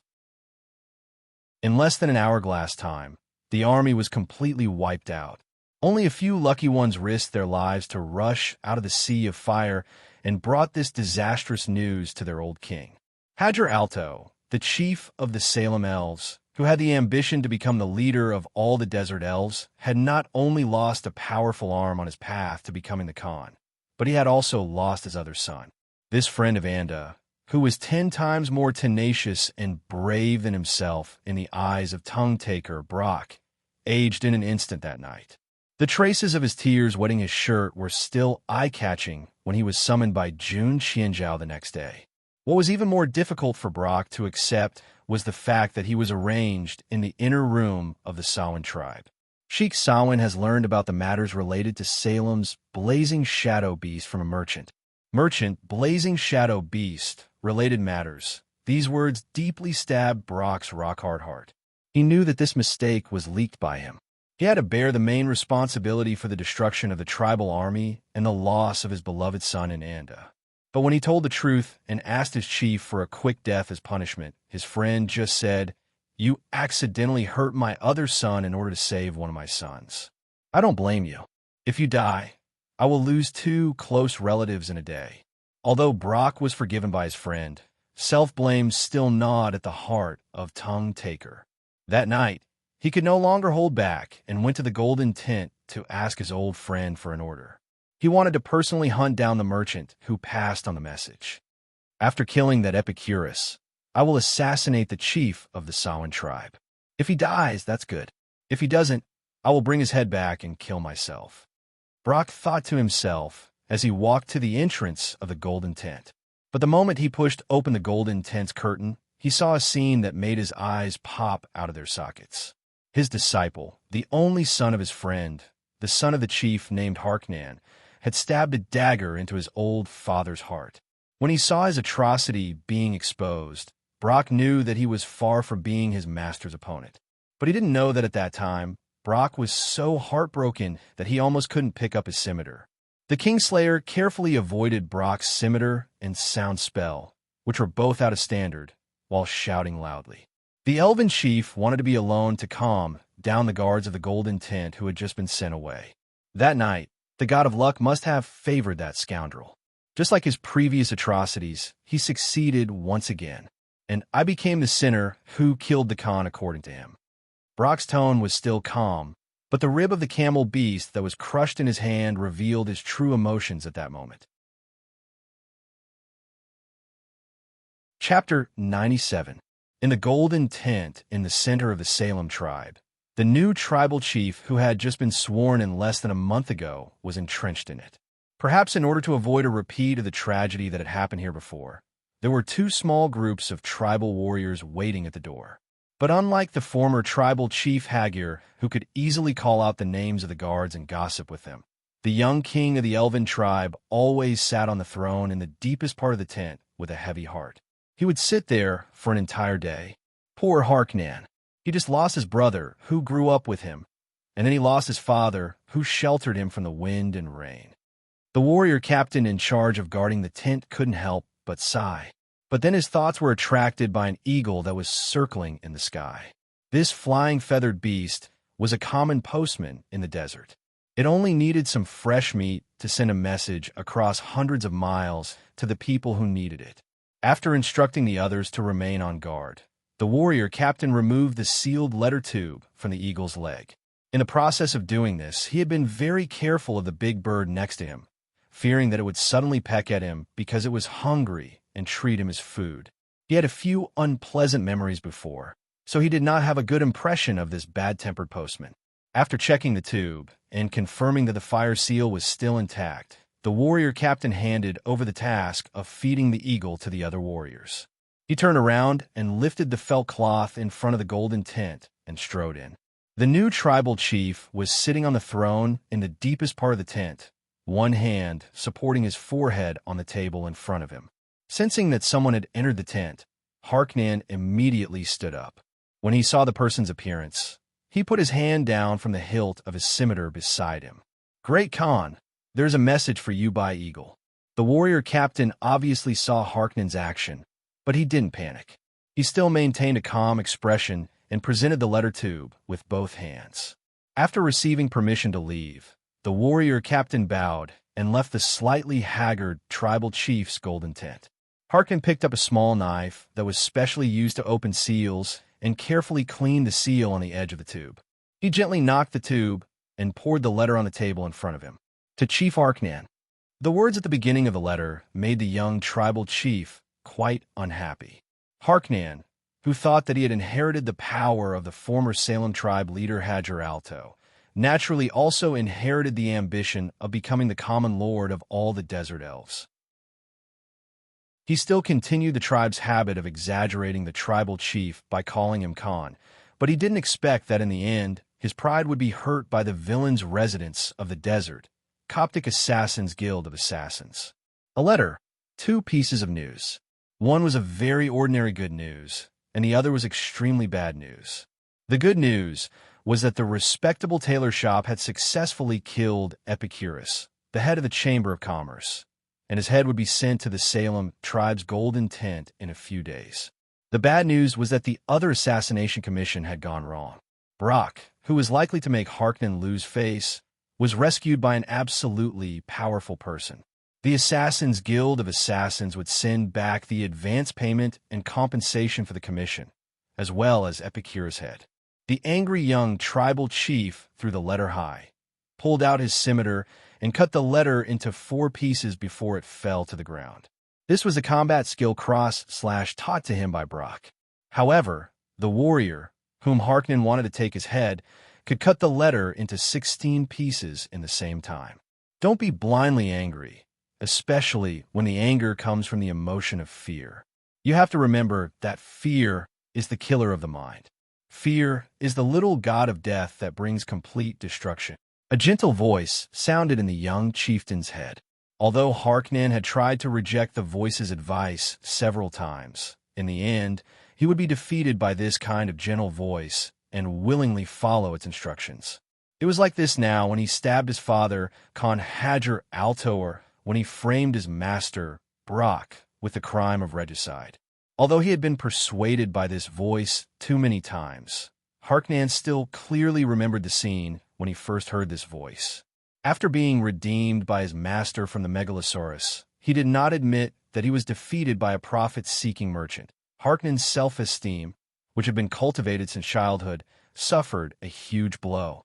As the son of a failed tribal chief, he received more disdain than other people when he returned to the Salem tribe.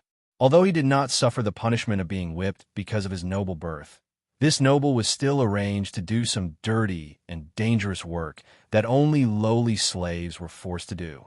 He was personally assigned by Hajar Khan to look after the reproduction of the blazing shade beasts. This son of the tribal chief, who was once the youngest supreme warrior of the Salem tribe, had to work every day in the blazing shade beast's nest with naked slaves. They had to put various materials into the sac-like cavity used to support the growth and development of the blazing shade beast larvae. At the same time, they had to use sticks to teach the fledgling beasts that had just broken out of their cocoons and had not yet been controlled by the heart of the elven tribal chief to obey simple rules. Those days are the most difficult period of Harknan's life. It was even 100 times more difficult than the training he had received from his strict master. In addition to enduring the heavy labor every day, he also had to breathe the indescribably stinky air inside the nest, while carefully avoiding being burned by the blazing heat in the bodies of the fledgling beasts that had been taught this stick education. More than once, he had witnessed slaves who were doing the same work as him accidentally being besieged by the blazing shade beasts and ending up tragically as human charcoal. This painful torture lasted until one day, when a blazing shade beast that had just broken out of its cocoon handed him a crystal that it had held in its mouth before it was born. The cub was much more robust than its peers, but it didn't have the violent tendencies of other newborn beasts to attack wildly. It just quietly walked to Harknan's side, spat out the shimmering crystal in its mouth, and silently turned away. When the son of the tribal chief picked up the crystal spat out by the blazing shade beast, he was not burned as he thought. He had seen many slaves who had made similar mistakes. After the crystal was grasped in his palm, it fit his grip perfectly. A comfortable heat spread from his palm and the crystal to his whole body. It was like a luxury called a steam bath that Harknan had experienced before. The precious water resources in the desert turned into steam and gently brushed across his body. It not only soothed his exhaustion, but also soaked his soul. It was also at that moment that his heart's defense was broken by the ancient consciousness hidden in the crystal. At first, it was just a small piece of gossip that stirred up the mood of the son of the tribal chief. Harkonnen did not realize that it was the crystal that caused trouble. He only thought that it was the self-talk in his heart because he was too tired. But as these words gradually turned into suggestions, Harkonnen gradually felt that there was someone in the crystal that he had carried with him since that day. He knew very well that, with his wisdom, he could not think of a good way to get out of the current predicament. He could not think of a way to lead the soldiers to win the battle against the Samhain tribe. Who are you? Why are you hiding here? What do you want to do to me? Chapter 98. In the art of taming someone, the most important thing is Ingyao. Once you catch him, you need to use military horses. If you have enough military horses, you can easily make people listen to you. Once you get familiar with the military horses, after you catch Ingyao, you can talk about things according to the situation and use the military horses. Your eloquence is like a torrent, making people fascinated. Very few people won't fall for it. Technique of 1,000 men. Preface to the military horse. Hakonnen's 3 questions flashed in his mind. He began to feel that the gentle voice was not in his ears, but in his heart. As an existence of the past, it doesn't matter who I am. In fact, I have never hidden my existence in front of you. It's just that you have just discovered it. I don't want to do anything to you. Instead, it's you who needs my help. Without any hesitation, the words rang in the mind of the destitute tribal chief's son. Just as he felt that he had been fooled, the voice spoke again. Of course, it sounds insincere, but in fact, I don't know who I am. The only thing that remains in my memory is a rough impression of where I came from. The tower buried under the sand dune, the specialized laboratory where I fiddled with these chimeras. I have to say, the facilities at your place of work are really poor. Hackney could feel that the voice was completely different from before. Or maybe it was him. The voice seemed to have been aroused. It had changed from a person who only revealed a few words occasionally to now. It was as if he had turned into an eloquent speech expert. Speak too much and lose your temper. This was a principle that Hadger had taught him since he was young. Therefore, the tribal chief's son, who was eager to understand the mysterious voice, did not show any impatience. Instead, he focused on enjoying the performance of the voice. But he had underestimated the power of words. In the mouth of a person who was really good at this, the words that sounded like gossip also had the power to bewitch people. Unknowingly, Hacknen was attracted by the ability described by the mysterious voice. He could not hold back the longing and expectation in his heart. In terms of Chimera's research, as I used to be in charge of the spirit binding tower, I have enough knowledge to impart to you. And my bloodline modification technique is even more magical.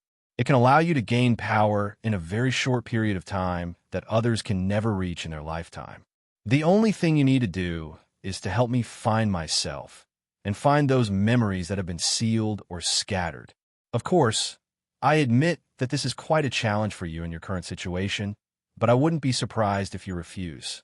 It's just that you need me, just as I need you. Why don't we rely on each other and work together? Then how should I address you? You can call me by my previous name, Soul Binding Crystal. The beautiful ending of the provocation, the perfect timing, and the words that were 99% true made the mysterious voice that came from the crystal fragment in Huck Nan's hand seem very credible. However, what Hakonnen didn't know was that these words had also appeared in Hadger Alto's mind when he was exploring the spirit binding tower with the tribal warriors. At that time, Hadger Alto had used his scimitar as his answer. He personally smashed the soul binding crystal, the crystal pillar that had mysteriously appeared in the soul binding tower, into pieces. Retribution will come to your heart. This curse that roared out decades ago when the soul binding crystal was smashed had now been fulfilled, and the person who helped him fulfill his promise was his new ally, Salem's Huck Nan. The outside world's help is ultimately not strong enough.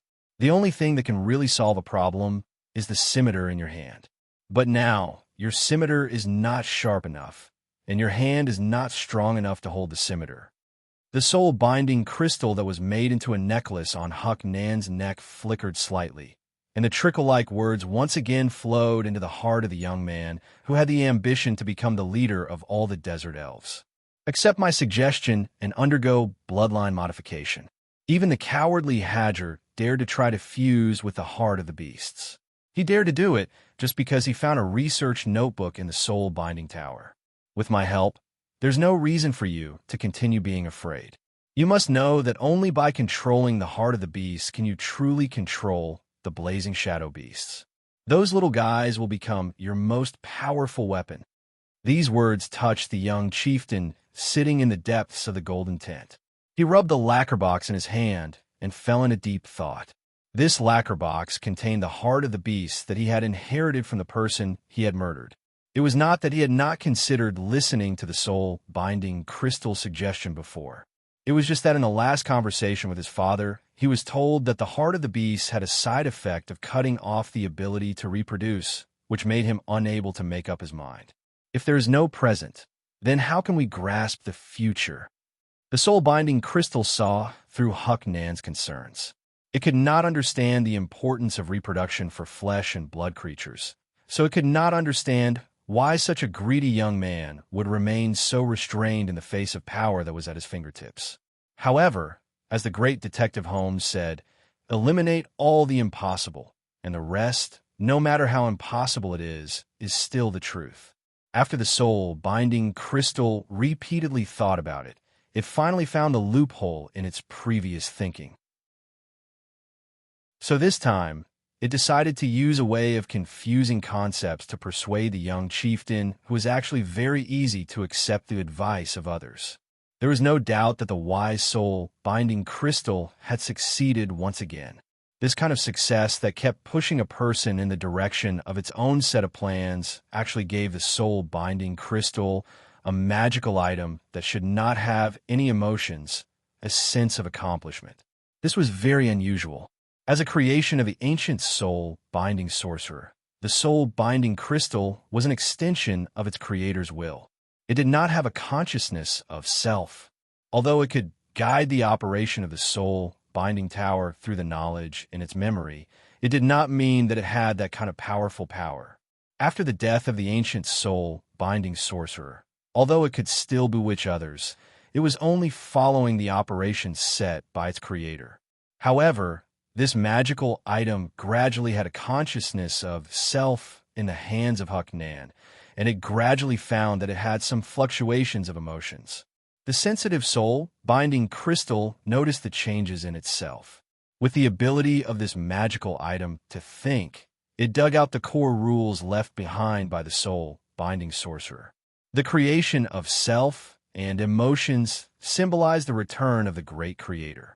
The soul-binding crystal was no longer just an extension of the soul-binding sorcerer's will. It was also the continuation of the soul-binding sorcerer's life that had already passed away. When the time came, the soul-binding crystal would only need to lead the slaves it recruited back to the soul-binding tower. Surrounded by the beasts, the dark tower would break through the sand dunes burial. Chapter 99. My luck has improved since I left the acid fog canyon bitwall. The first successful experimental case in my entire academic career appeared on the first night I set foot in that remote material plane. After rigorous practical testing, I found that the strong liquor brewed by the ogres is actually a high-quality biofuel that has not yet been discovered. Fill the fuel tank of the steam power furnace with this liquid energy, and the energy released from its combustion is enough to power my mechanical prosthetic body, which is designed and made by Mr. 21 and Mr. Rick Nass. It weighs more than 300 pounds and can operate for more than 48 hourglasses. Snyder's private research notes. Wine helped with conversation, and Blue the Ogre's collection of fine wine was even better. Of course, what Blue took out at this moment was not the strong liquor that was comparable to poison like Viper's blood. In order to take care of the ordinary people present, namely the desert elf Brock, he took out some low-alcohol liquor that had been verified to be non-toxic for everyone to drink. But even so, the liquor brewed with materials unique to the lower world was not comparable to ordinary things such as jujube. Brock the tongue puller, who had not drunk alcohol for decades because he had been practicing the art of speech, only took a few sips of blues liquor before he completely let loose.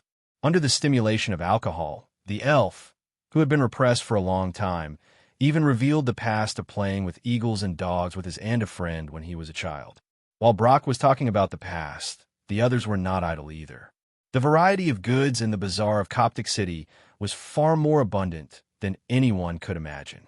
With Blue the Ogre's money, all kinds of delicacies were gathered here one after another. In addition to the roasted camel meat that was the specialty of this restaurant, there were also roasted grouse, fried locusts, charcoal smoked snake, assorted soup, and even a musk ox that was extremely rare in the desert and only produced in the northernmost tundra of this world. Of course, with 3 ogres and a megalosaurus, there was no need to worry about the food going to waste.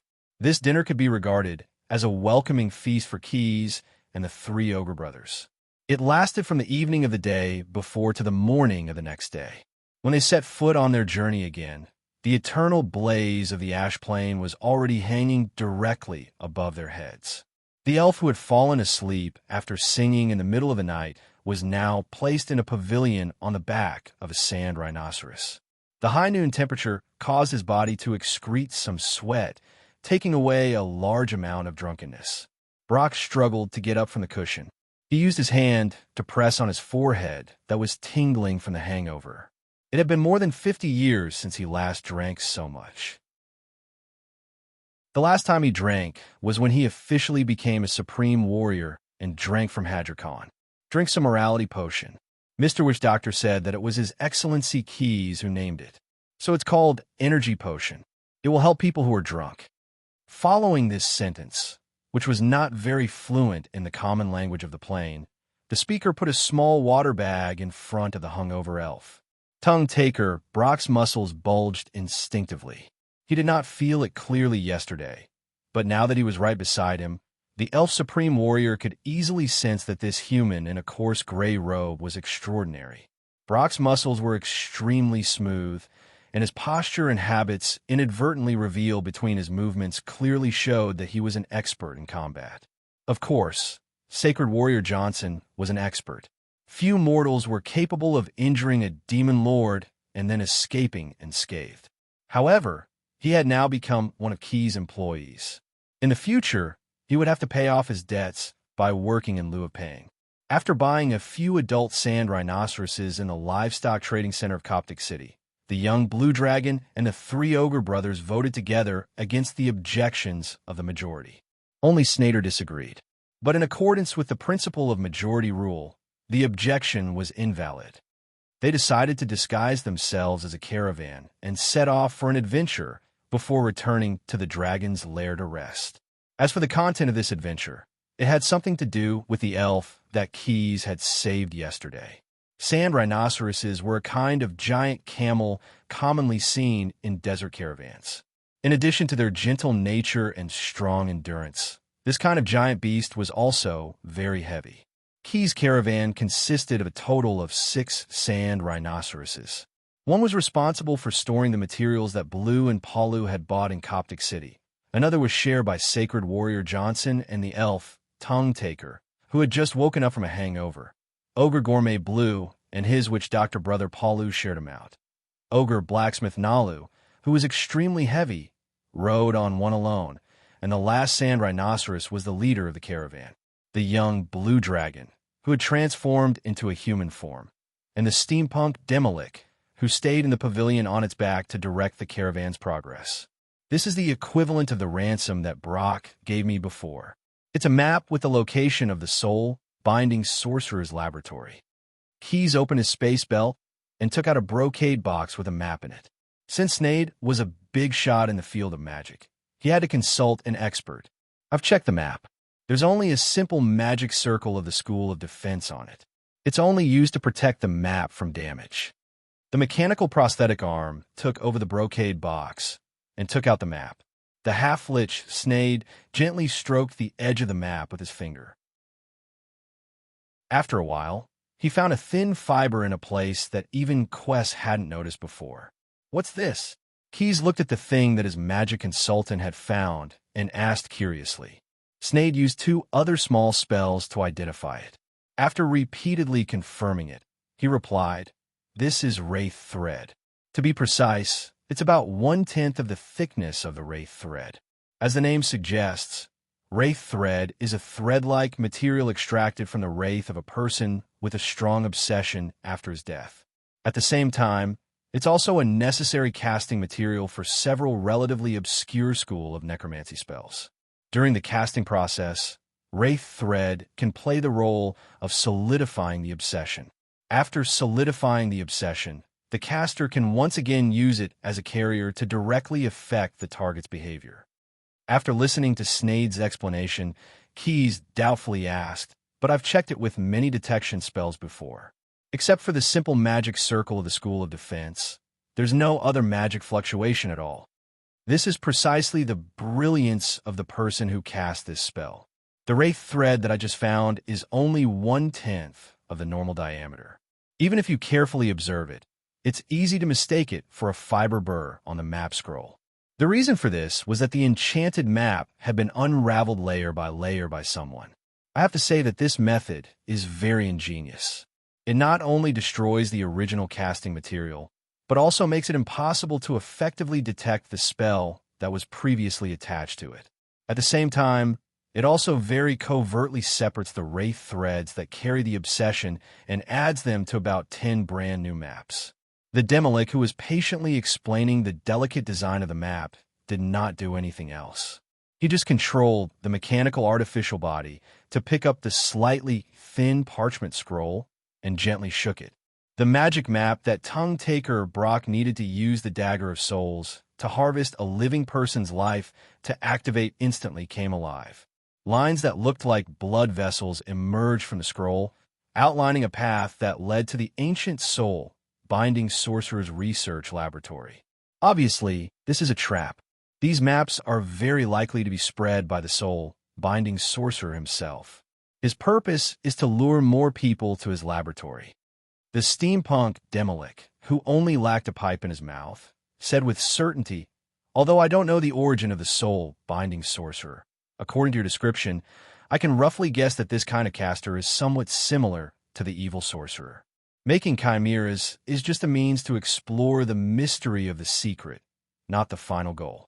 The fact that the desert elves could find the production nest that was used to mass produce the Blaze Shadow beasts in a laboratory marked on the map is very much like a trap that caters to the soul binding sorcerer's fancy." And this behavior of painstakingly setting up a trap shows the soul binding sorcerer's current predicament. The soul binding sorcerer should be very weak at the moment, and even has to resort to deceit to attract some people to go on a treasure hunt before plotting to turn them into his puppets or even carriers for his resurrection.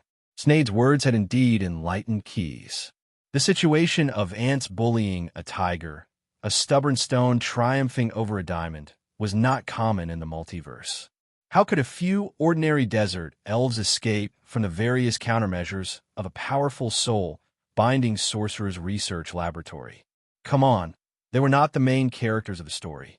The only explanation that made sense was that the ancient soul binding sorcerer wanted to cast a long line to catch a big fish, so he deliberately went easy on them. And this was undeniably good news for Keyes and his companions. It was just like the maxim that the ogre blacksmith often said: "An axe without a blade is only a stick." According to the route marked on the map, the distance between Coptic City and the research laboratory that the soul binding sorcerer had set up as a trap was not far. Starting from the city in the center of the desert, it would take about 3 days with the speed of the sand rhinos to reach the target location. It was just that this route would pass through the area controlled by the Samhain tribe. Generally, caravans would choose to take a detour to avoid the desert elves who had been dragged out like hungry wolves by the tribal war for a long time. But for Keyes' caravan, this was not too much of a problem. In fact, the young Blue Dragon and the Demolic, who were in charge of leading the way, did not even think about this problem. They rode the sand rhinos to the north. The further they went from the civilization, the taller the sand dunes became. The continuous rise and fall of the dunes was like the surface of the sea that had been ravaged by a storm and suddenly froze, reflecting the dazzling golden light of the eternal sun. Originally, the merchants in the desert rarely chose to travel during the day because the horrifying high temperature would accelerate the consumption of the water they carried. Most of the time, they would choose to hide during the day and come out at night, relying on tents to resist the scorching sun during the day. Of course, if there was an oasis not far ahead, a short, rapid march during the day was acceptable. Chapter 100. The little boys had come early to watch the beheading. The blazing sun gradually disappeared into the distant horizon. This was the time that the Sawan tribe usually chose for the execution.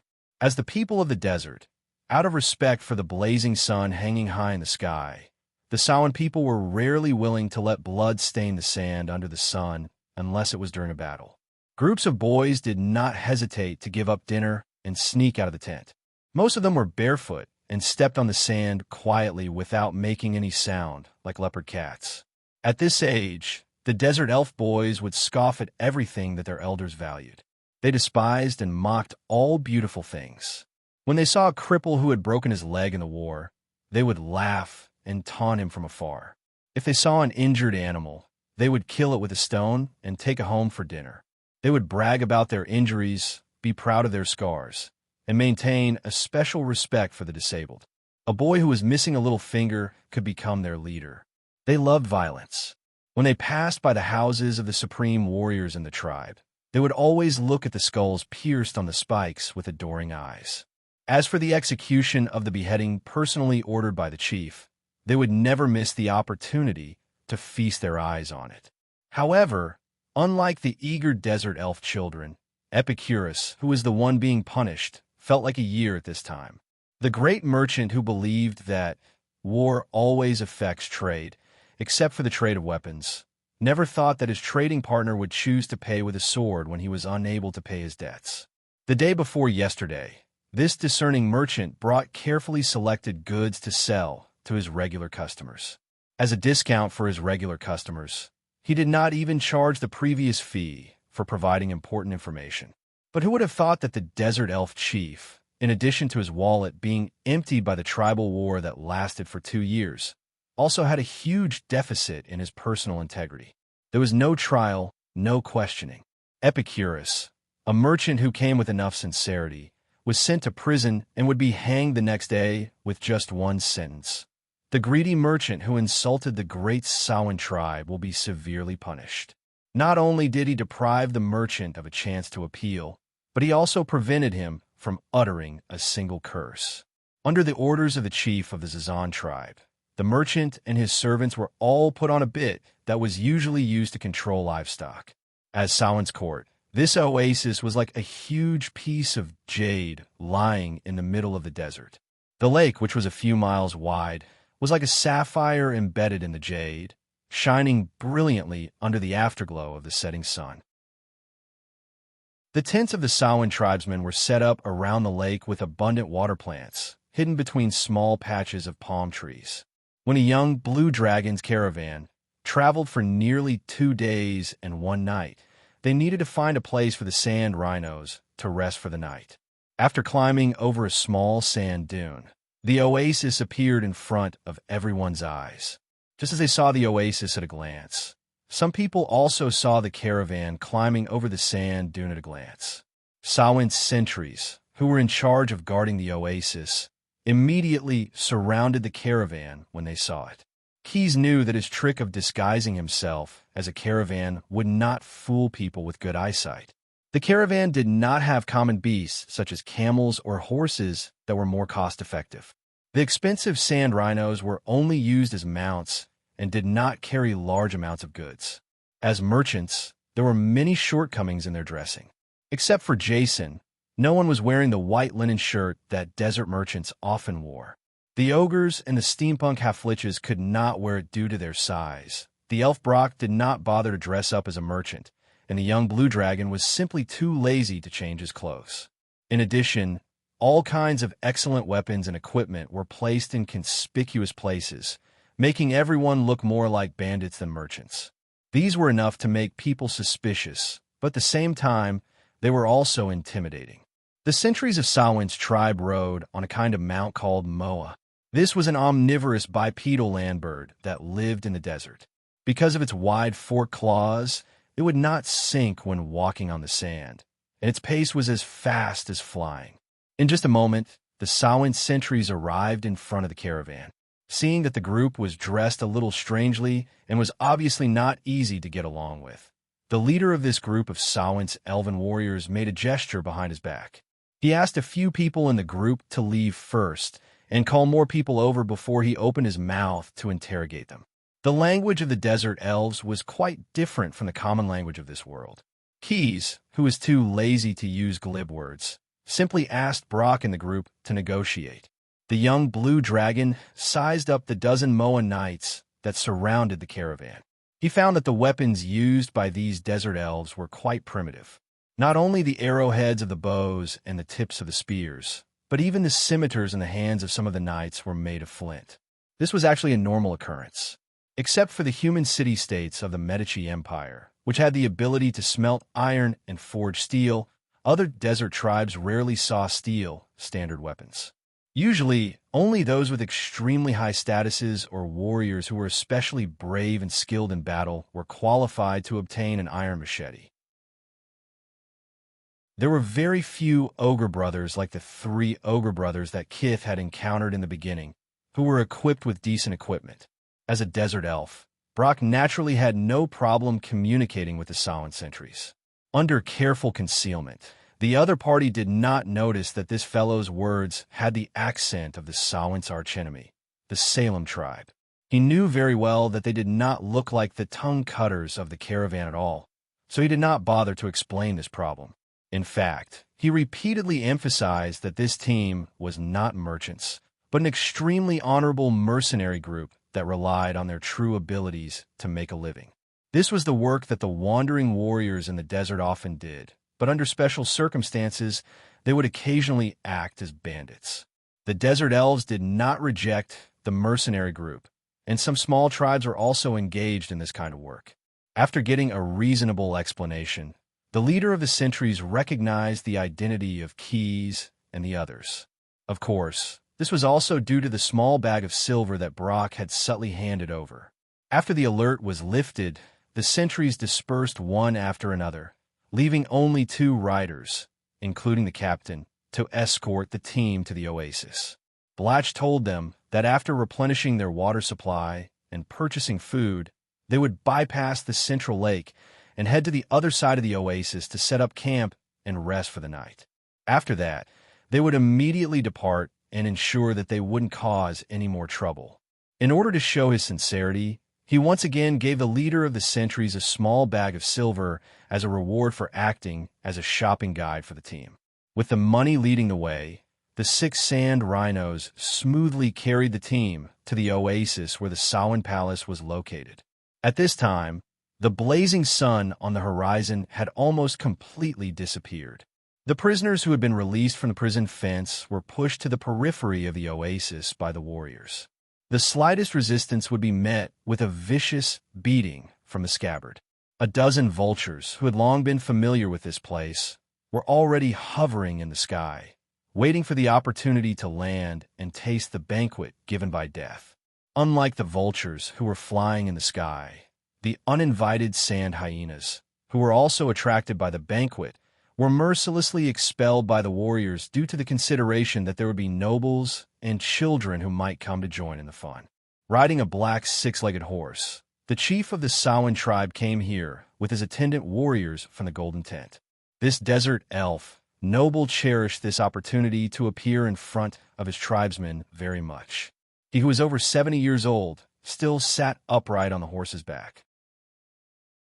His meticulously groomed grayish-white beard accentuated his wisdom, and his tall, solemn guards accentuated his majesty.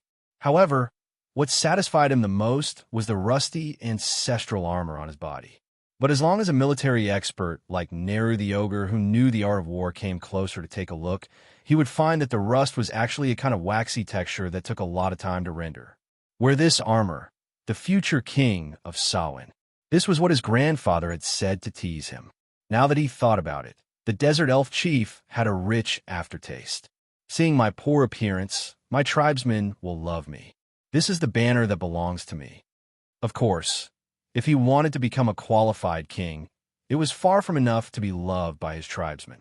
Reverence was also an indispensable helper for a ruler. At this time, he came to personally carry out the execution to harvest reverence by chopping off the heads of others. This way of harvesting was simple and efficient. He only needed to say a word, and someone would do the work for him. But this was only for Sheik Samhain himself. For Epicurus, who was tied up and kneeling on the hard gravel, this method was not easy. After all, no one was willing to use their own head to make a wedding dress for others. However, he was restrained by someone else, and even had to chew on him. This great merchant couldn't even speak a complete word, let alone raise his own objection. In fact, Sheik Samhain was indeed overthinking.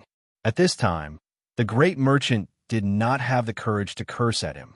If Epicurus spoke, his first sentence would be praise for Sheik Samhain. Then he would immediately ask for a donation agreement. He would donate all his assets to Samhain, the great desert elf tribe, to fight against the fierce and cruel Salem invaders. Elves of Samhain, what should we do in the face of other people's insults? The sound warlock beside him amplified the voice of the king of Samhain by 100 times. It was clearly transmitted to the ears of every tribesman who stopped to watch. Answer with a curved sword. Let them apologize with blood. The voices rose and fell one after another. Sheik Samhain, who was riding on a horse, continued to ask, "Is this righteous?" "Righteous to the extreme." The desert elves present shouted in unison. The elderly elf stepped off the saddle and dismounted from the horse, displaying his still vigorous skills. He took 2 steps forward and grabbed the curved sword from the warrior who was preparing to execute the execution. He raised it above his head and said, "Let the chief of the Samhain tribe, the nemesis of the sand lizard men, the killer of Salem, your king, personally ask for an apology on your behalf. How about it?" "Excellent. Excellent. Absolutely correct. Let me borrow your head, my old friend." The old elf chief held the curved sword and leaned close to Epicurus, who was kneeling on the gravel, and whispered in a voice that only the two of them could hear. Chapter 101. The setting sun was as red as blood. Brock's gaze was fixed on the target in the distance, the decapitated merchant and Sheik Samhain, who was holding a bloody scimitar. There seems to be trouble here. With the superior eyesight of the Megalosaurus race, Keyes could clearly see the torturers from afar. After observing a moment of silence for the merchant leader who had once stood on the same side as him, his attention was attracted by something further away. As the blazing sun had disappeared, black ribbons of shadow appeared on the continuous sand dunes on the horizon. If someone were to close their eyes and look carefully, they would be able to find bits of light and crimson light from the deep darkness. At this moment, Samhain's people stationed outside the oasis were still immersed in their king's impassioned speech. Even the roaming sentries in the nearby desert responsible for the security of the royal court couldn't take care of the abnormal scene in that distant place. A naughty elf child picked up gravel from the ground and threw it at the sand rhinos that Keyes and the rest were riding. Finally, a giant beast that was tired and in a bad mood couldn't take it anymore and let out a low growl at the naughty troublemaker. The troublemaker was so frightened that he sat on the ground and almost cried. Jason, who was standing at the side, calmed down the mount that was starting to get irritated. Then he took out the candied dates that Blue the Ogre had given everyone on the journey and handed them to the naughty little boy. "Looks like this is also our problem." Keyes glanced at the paladin's actions, shrugged, and muttered softly, "There seems to be something over there." Although Brock didn't have sharp eyesight like Keyes, as a warlock who was well-versed in the art of sound, he still felt a trace of abnormality from the voice. From his point of view, he was much stronger than the sound warlock who was still unresponsive and serving Sheik Samhain. However, his senses were still a little lacking. The 3 ogre brothers and the steampunk half-lich were fully armed and surrounded Keyes. As for the paladin that Keyes had just recruited, "Boss, I might need to buy a weapon on credit." Jason rubbed the head of the little boy who was licking the dates one by one and said to the young blue dragon with an embarrassed but firm attitude. Of course, there was no problem. After the trip to the abyss of hell, Neru, who was never short of strength, became never short of weapons. The weapon supplier to Keys' party quickly assembled a set of exquisite armor with 3 enchantments: Bull's strength, super balance, and excellent offense and defense for his new comrade from his collection. However, due to the ogre blacksmith's preference for thicker, harder, and longer weapons, he couldn't find a weapon suitable for Jensen's size in his collection.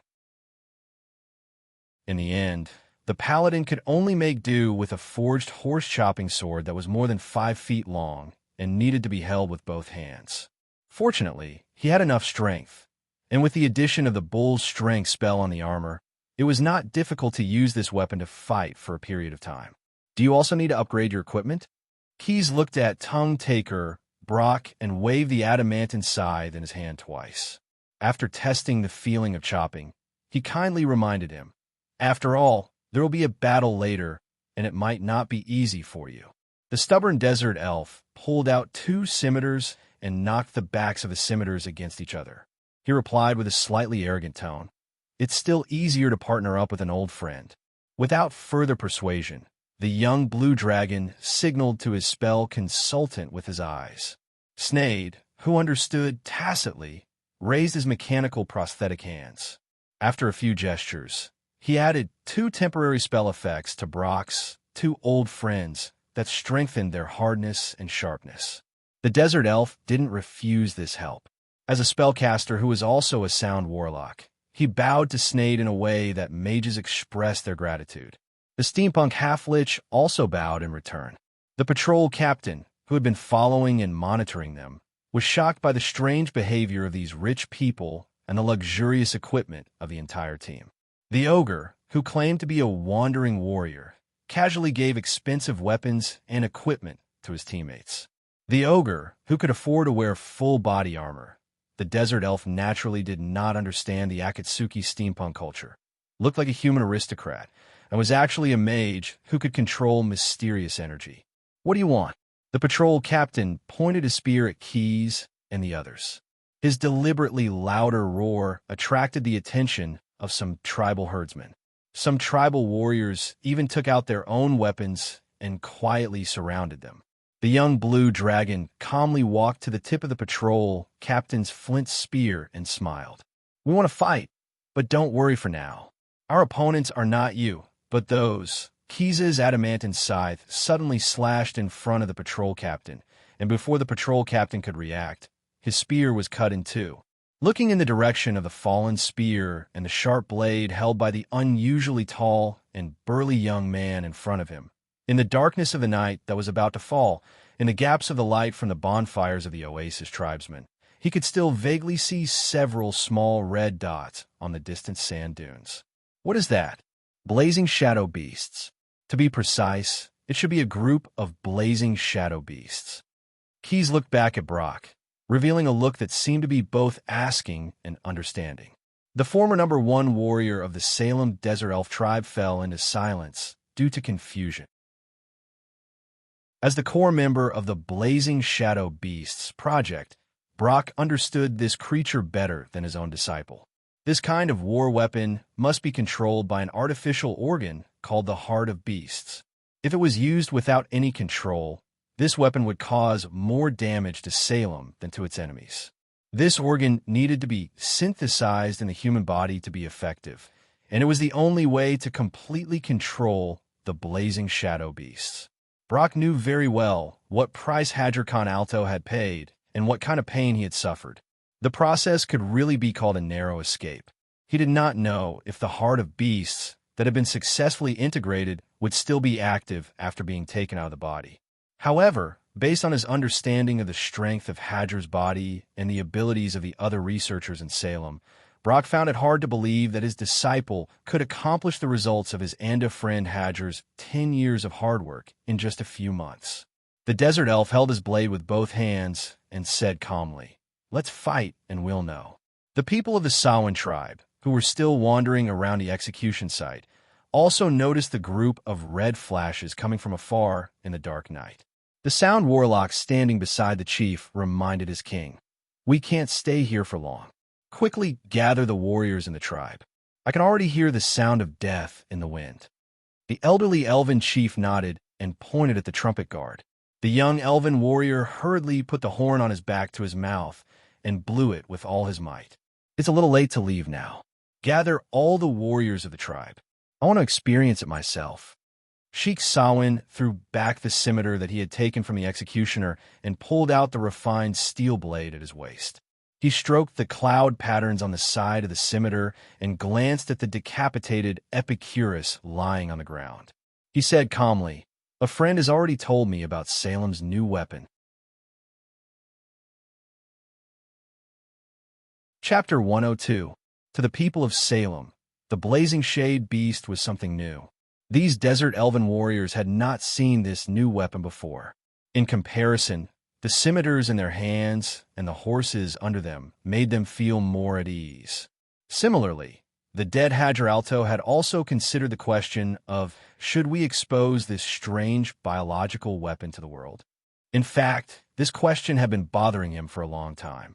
Although he had paid a great price to fuse with the heart of the beast that could control this weapon, the desert elven chieftain had kept all the blazing shade beasts in the cave as a backup plan. The number of blazing shade beasts was strictly limited to about 100. But Hucknan Alto, the new lord of Salem, had a different idea. Having served in the nest of production, he was very clear about the danger of this beast. It was only a young blazing shade beast, and when it went berserk, it could easily kill multiple adult desert elves. It was an extremely serious waste to leave such a powerful weapon in the arsenal to collect dust.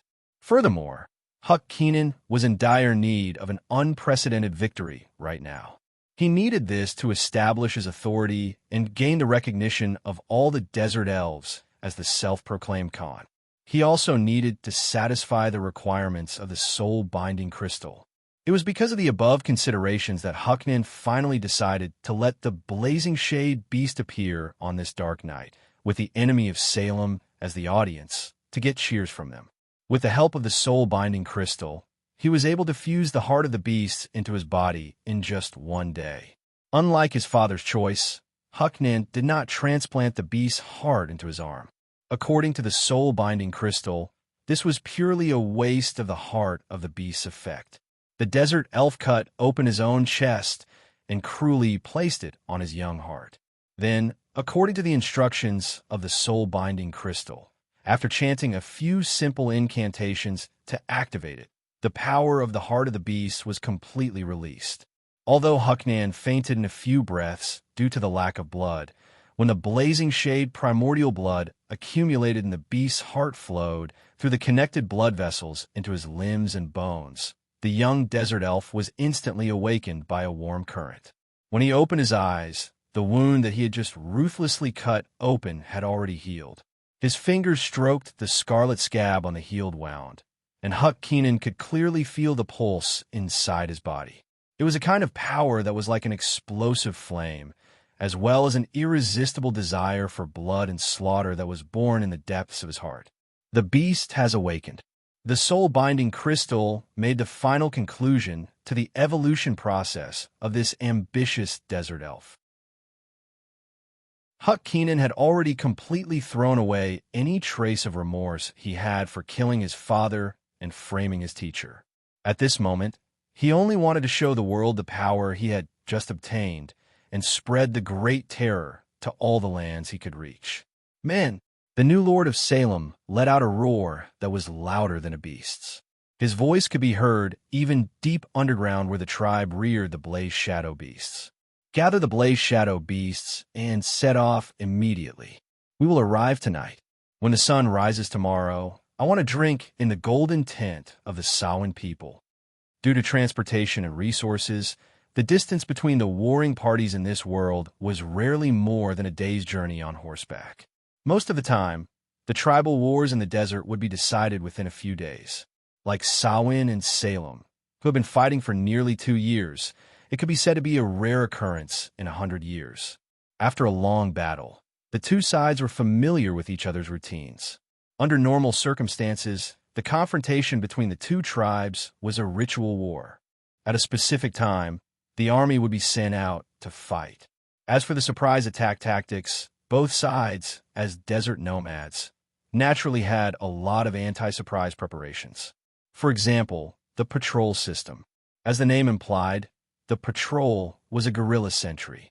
In the desert less than 100 miles away from the two sides, there were many guerrilla teams composed of elite warriors. Similar to the Moa riders that Keys and the others encountered before approaching the oasis where the Samhain Palace was located, these patrols did not have a fixed combat mission. The purpose of their existence was to routine alert and guard against the enemy's surprise attack. The patrol teams were generally in groups of 5 and rarely fought when they were attacked. Even if they were forced into a fight to the death, they would timely fire the whistling arrows made by the sound warlocks of their respective tribes to pass the news of the enemy attack to the nearest companions. Therefore, large-scale military operations between the two sides were rarely not known to the enemy in advance. However, with the blazing shade beasts, the situation was very different. Under the guidance of the Heart of the Beasts, more than 100 blazing shade beasts formed 10 hunting teams. This dangerous synthetic biological weapon was extremely proficient in the stealth joint attack technique.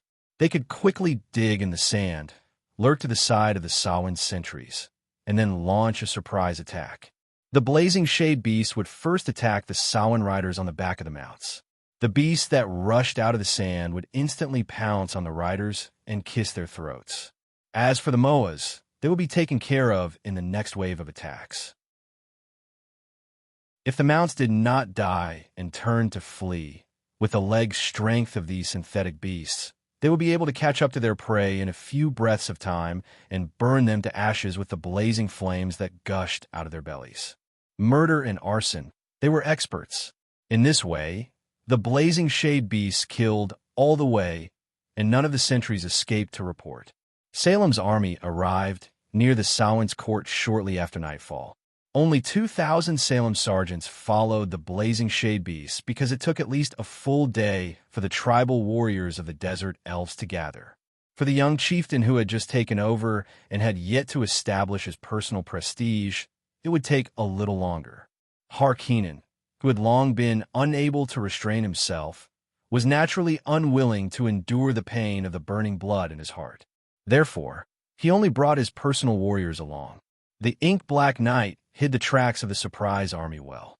Standing on the sand dune and looking at the oasis where the Samhain's court was located, the young desert elves could feel the high spirits of war in their brand-new hearts. The blazing shade beasts that could also hear the song were infected by the scene of blood blooming depicted in it. However, the synthetic beasts were not ordinary beasts. The more excited they were before the battle, the calmer they were to accumulate their strength.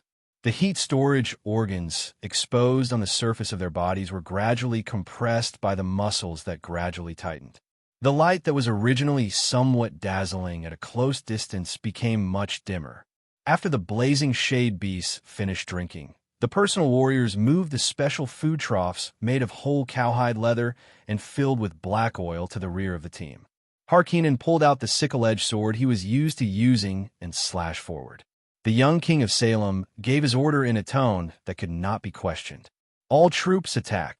Although they could not understand the words of the desert elves, the song, emitted by the Heart of the Beast, was still accurately transmitted to the minds of the blazing shade beasts lying on the sand dune. This group of synthetic beasts that were born to kill all stood up. Under the boiling blood, the heat storage organs in their bodies seemed to be ignited, emitting a dazzling, blazing light. Blazing shade beasts, charge. Wild beasts that looked like black panthers that had been magnified many times leaped out from the top of the sand dune, alternating between the 6 legs as they moved forward.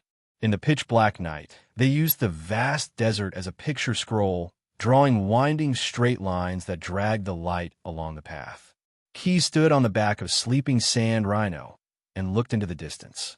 Seeing such a scene, he could not help but praise. "You don't say. It's quite beautiful."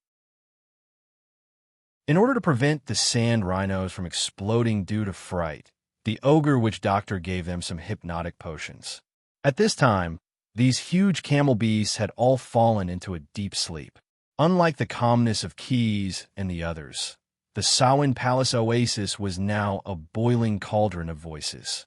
The children who had slipped out to watch the fun were all anxiously called back home by their families. Other than the tribal warriors who had gathered quickly, all the men who could pull the bowstring and pick up the scimitar had brought their own equipment and walked out of the house to prepare to face the enemy. Some of the older mothers led the women to the Sapphire Lake and began to set up leather rafts made of animal leather. In case the situation changed, they could let the children retreat to the safer lake's surface first. The Samhain tribe had more than 10,000 warriors who could control bowstrings. In the oasis where the palace was located, there were thousands of elite warriors stationed all year round. In addition, there were the tribal herdsmen who spontaneously set out to protect their homes. They were all men who could be considered half a warrior when they picked up a sword and mounted a horse. There were also the passing merchants who were passively or actively arranged by the Samhain warriors to assist in the battle. Keys and the others were among them. Sheikh Samhain attached great importance to the enemy. However, although he had obtained information about the blazing shadow beast from Epicurus, whom he had borrowed the head of, and had taken countermeasures with a serious attitude, when the battle broke out, he realized that he did not seem to be fully prepared. The first wave of enemies was the patrol team that was originally wandering around the palace. At this time, they were shouldering the heavy responsibility of stalling for time for the Samhain tribe to gather forces. Dozens of warriors riding moas were divided into two groups. They launched a pincer attack on the blazing shadow beast from both sides at the same time. This kind of pincer attack formation was the desert cavalry's conventional countercharge tactic. It could not only avoid the enemy's spearhead, but also continuously nibble away the army's effective strength from both sides. If used properly, it could effectively achieve the tactical effect of blocking the enemy's charge. However, the charging blazing shadow beasts were far from the opponents that the Moa riders had encountered before.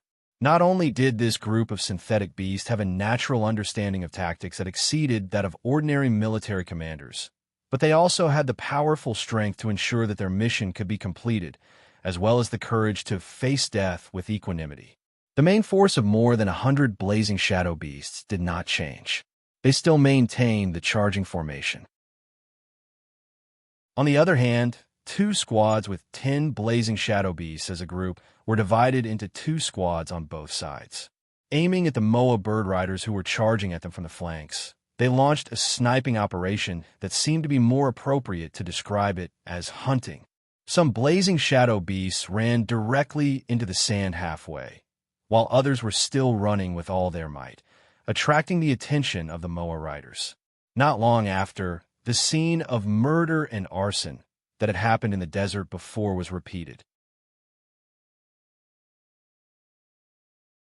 Chapter 103. Compared to the late Hajar Alto, the chief of the Samhain tribe had more descendants. When someone came to attack, naturally, there would be descendants who wanted to show off their abilities, scrambling to be the first to serve. After the sentries set off to stop the enemy's charge, dozens of such Gongsun nobles followed closely behind, each leading a group of elite mounted archers to provide support. The desert elves were skilled with bows and horses. In addition, they were Moas. Due to their bipedal movement, they were much steadier as a shooting platform than four-legged or multi-legged mounts. The archers of the Samhain tribe had always had an advantage in the war against the Salem tribe. The dark night could not completely cover the eyes of these elite archers. Under the faint light of the moon and stars, and under the illumination of the fire arrows prepared by the astute archers, they could clearly see the scene of the blazing shadow beasts killing people. Shocked by the killing efficiency of these strange beasts, these Samhain warriors quickly drew their bows and knocked their arrows in an attempt to stop the charge of the blazing shadow beasts with the accurate arrows in their hands. In less than 10 breaths of time after they got into position, the sentries were almost completely slaughtered. There was no possibility of rescue at all. These elite mounted archers lived up to their reputation of being good at shooting. Most of the arrows they shot accurately pierced into the bodies of the blazing shadow beasts that were charging forward. However, this level of attack did not seem to be effective. Some of the archers with better eyesight saw that although the arrows they shot did not penetrate the bodies of the beasts, they spontaneously combusted in a short while. The wounds also quickly healed after a flash of fire. The flint arrowheads that remained in the beasts' bodies did not seem to be a hindrance at all. Biochemical weapons and bows. The difference between these weapons is more than a generation. Keyes could not help but sigh as he watched the Samhain people on the battlefield successively suffer in a short period of time. He then took out the wailing double-barreled shotgun that he had not used for some time and carefully took care of it, tightening the brass-hinged trigger device, cleaning the dust in the chamber, and loading the dumb-type shotgun bullets with glycerin. From these extremely professional movements, it was impossible to tell that he was actually a master of body tracing. Driven by Samhain's warriors, the young Blue Dragons group and the other unlucky merchant groups were pushed to the front of the battle line to meet the first wave of the blazing shade beasts. Anyone who tried to escape would be greeted by arrows and scimitars from the desert elf warriors. Many of these merchants were so frightened that their teeth were chattering, but even more of them were cursing loudly in all kinds of accents. Samhain's Gongsun nobles and Gongsun nobles had already retreated with their archers. They needed some time to equip themselves with spears and scimitars before they went to prove their bravery. And this time needed to be fought for by the merchants' volunteer army. The blazing shade beasts were synthetic beasts born for war. They weren't picky about their enemies. Whether it was the desert elf warriors or the volunteer army formed by the merchants, as long as they were in their way, they were a good target. In fact, the merchants who dared to plunder wealth through trade in the desert weren't pushovers. The merchant group guards under them could be considered to have some strength when gathered together. At the very least, they weren't defeated in a single blow when they clashed with the blazing shade beasts. However, that was all there was to it. The strength of the exotic beasts charging at them was beyond their imagination. No matter what kind of damage the weapons in their hands inflicted on them, the wounds would heal at a speed visible to the naked eye with just a flash of fire. When the blazing shade beasts fought, even the slightest damage caused by their huge mutated claws could break bones and tear tendons. The slightest carelessness would result in them being dragged out of their formation and having their throats slit. Some of the smarter merchant group warriors saw the throbbing heat storage organs on the surface of the blazing shade beast bodies and thought that they might be the vital parts of their bodies. Thus, they mustered up their courage and tried to slash at those places with the weapons in their hands. The result was either that they failed, the skin of the heat storage organs was actually much tougher than it looked, or, if they were unlucky enough to succeed, they would be sprayed by the deflagration flames gushing out of the organs and be set ablaze as they wailed in pain. This was the tragedy of being a background character. Even if they had the courage to fight to the death, they didn't have a suitable weapon. What was a suitable weapon to deal with these synthetic beasts? A forged steel horse-chopping sword more than 5 feet long, or an ebony flail with an even more exaggerated length and weight were both good choices. The paladins and ogres who held these two weapons showed their brilliance in the battle against the blazing shadow beast. Although Quest had said before the battle that this was actually a team-building activity, the paladins and ogres shone brilliantly. The truth was close to that. For the companions of the young blue dragon who had experienced the Blood War, the grandest war in the multiverse, even if they had only participated in an unknown battle in a corner of the universe, they were still able to look down on the opponents they had encountered in the material plane at this time. Even if the blazing shade beasts were proficient in concealment and pincer attacks, they were still nothing compared to the high-level demons in the lower realm. Even if these guys came in menacingly, the scale of more than 100 of them was far from comparable to the army of tens of thousands or even hundreds of thousands of Inari demons gathered in the bottomless abyss. It's not a fight at all. Tongue-taker Brock, who had recently joined Keyes' small team, couldn't help but secretly click his tongue when he saw the situation after the two who had been by his side for the past 2 days took the initiative to attack. Not to mention the brawny ogre who was much larger than his own kind and looked like he was not to be trifled with. With Nalu's size, the blazing shade beast was only similar to a slightly larger cat in front of him. When he swung his terrifying ebony flail, even if it was as ferocious as a fusion beast, it still had to consider whether its body could withstand such a blow. Brock originally thought highly of Jensen, but after his performance after he swung his weapon, the desert elf couldn't help but deeply feel that he had seriously underestimated the strength of this man before. The forged steel horse-slaying sword was still not very smooth to use at first. This paladin who had been dispirited for a period of time still needed some time to get back to his previous state. But even so, the performance when he swung the sword was still amazing. He didn't use a trace of holy power as support, or it could be said that only a weak amount of holy power was restrained in his body. Jensen only relied on his skillful technique to face the attacks of the blazing shade beast head-on. He twisted his waist and pulled in his abdomen, and the strength was transmitted from his heels to his wrists, driving the greatsword held in both hands to slash from the bottom left to the top right. Although it was just an ordinary uppercut, both the timing and the strength could be said to be perfect. This move, which had both the effect of slashing and blocking, not only succeeded in stopping the fusion beast's pouncing momentum, but also left a wound that was almost completely cut open between its chest and abdomen. Illo! Woo! The blazing shade beast let out a miserable howl, but before the sound could reach the ears of its companions in the distance, Jensen's consecutive attacks came like a shadow. Taking advantage of the beast's pain, the paladin leaped up slightly and used the horse-slaying sword from top to bottom to skewer its head into the sand. After the successful blow, he immediately pulled out his sword and turned around. With the help of the force generated by the twisting of his waist and abdomen, with a spiral of accumulated power, he slashed at the sneak attacker who had jumped out from where he was originally standing. In a flash, the two fusion beasts that were still showing off were both beheaded. Although it was thanks to the equipment given by the ogre blacksmith, it still had to be said that Jensen's swordsmanship was really amazing. Chapter 104.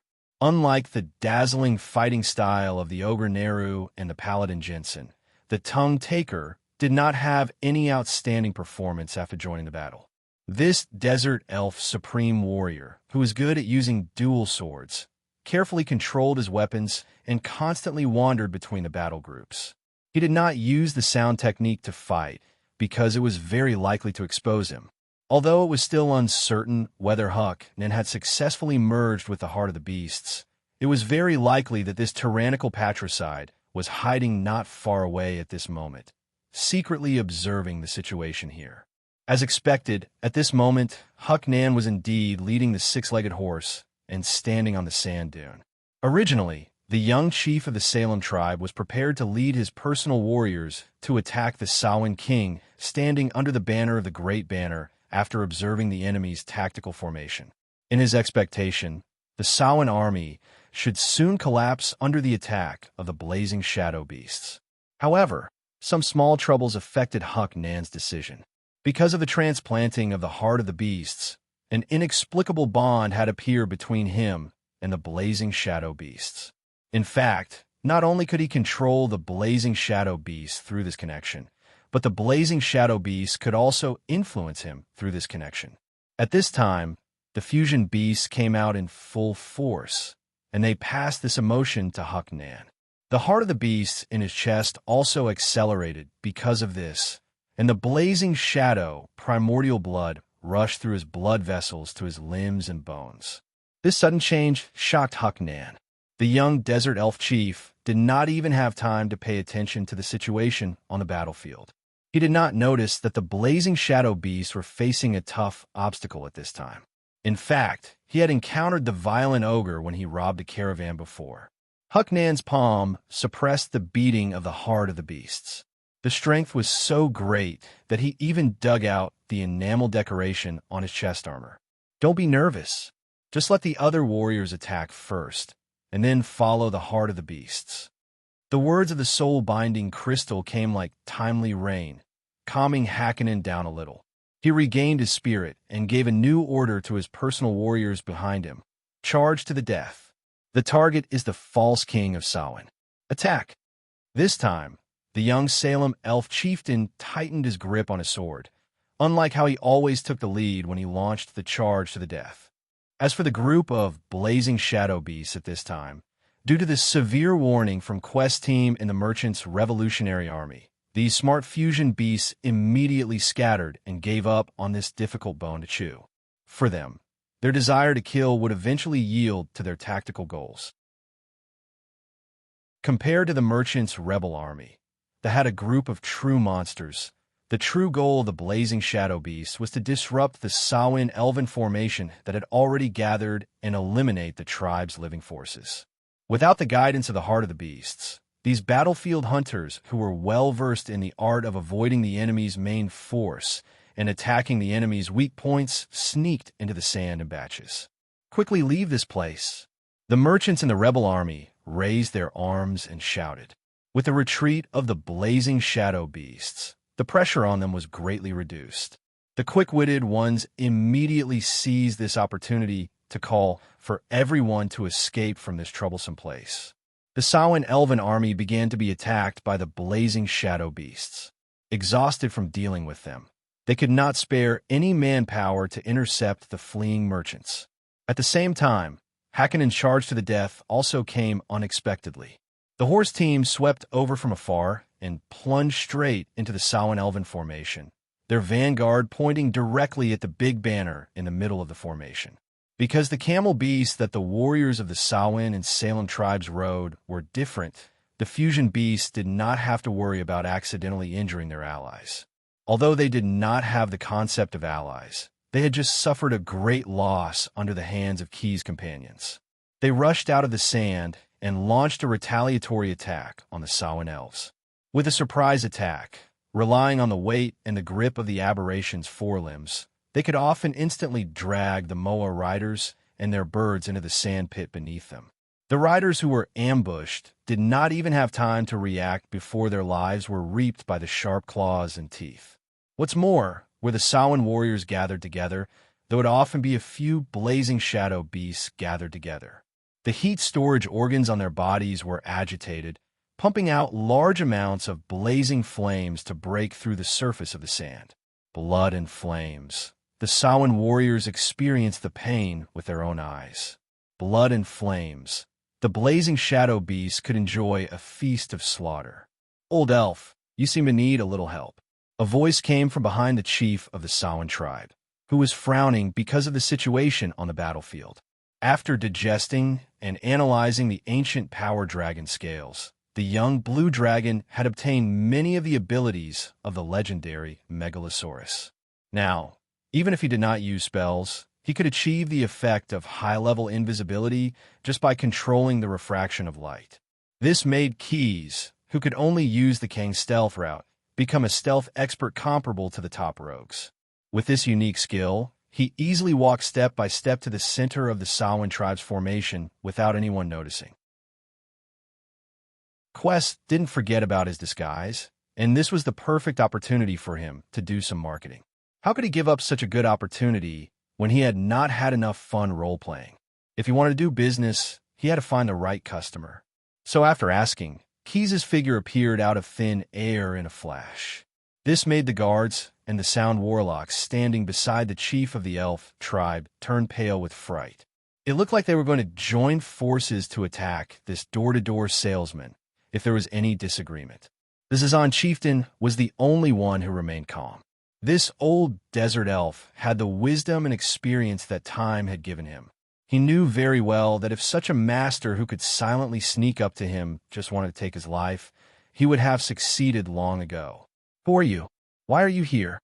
Stopping his subordinate's reaction, the Zazan tribal chief calmly asked the young blue dragon who had transformed into human form. Key showed a smile that a certain Yugoloth merchant had seen many times and unforgettable, and replied loudly, "A merchant is naturally in pursuit of profit, an elf of Samhain." Due to the concealment effect spell, there was a corner of the battlefield that no one paid attention to. The three people who were not very interested in the battle were excitedly studying the few blazing shadow beasts that were killed. This is the kind of beast that can roast itself? Out of interest in fresh ingredients, Brew took out his whaling harpoon and cut off a piece of meat from a synthetic beast. He put it in his mouth and tried to chew it, then spat it out. It's so hot, and the taste is terrible. There's a strange smell that can't be removed. Looking helplessly at his greedy brother, the ogre witch doctor took out a potion to treat burns and handed it over. Mr. Peru, Snader, who was concentrating on the dissection, carefully took out a piece of heat storage organ from the blazing shadow beast.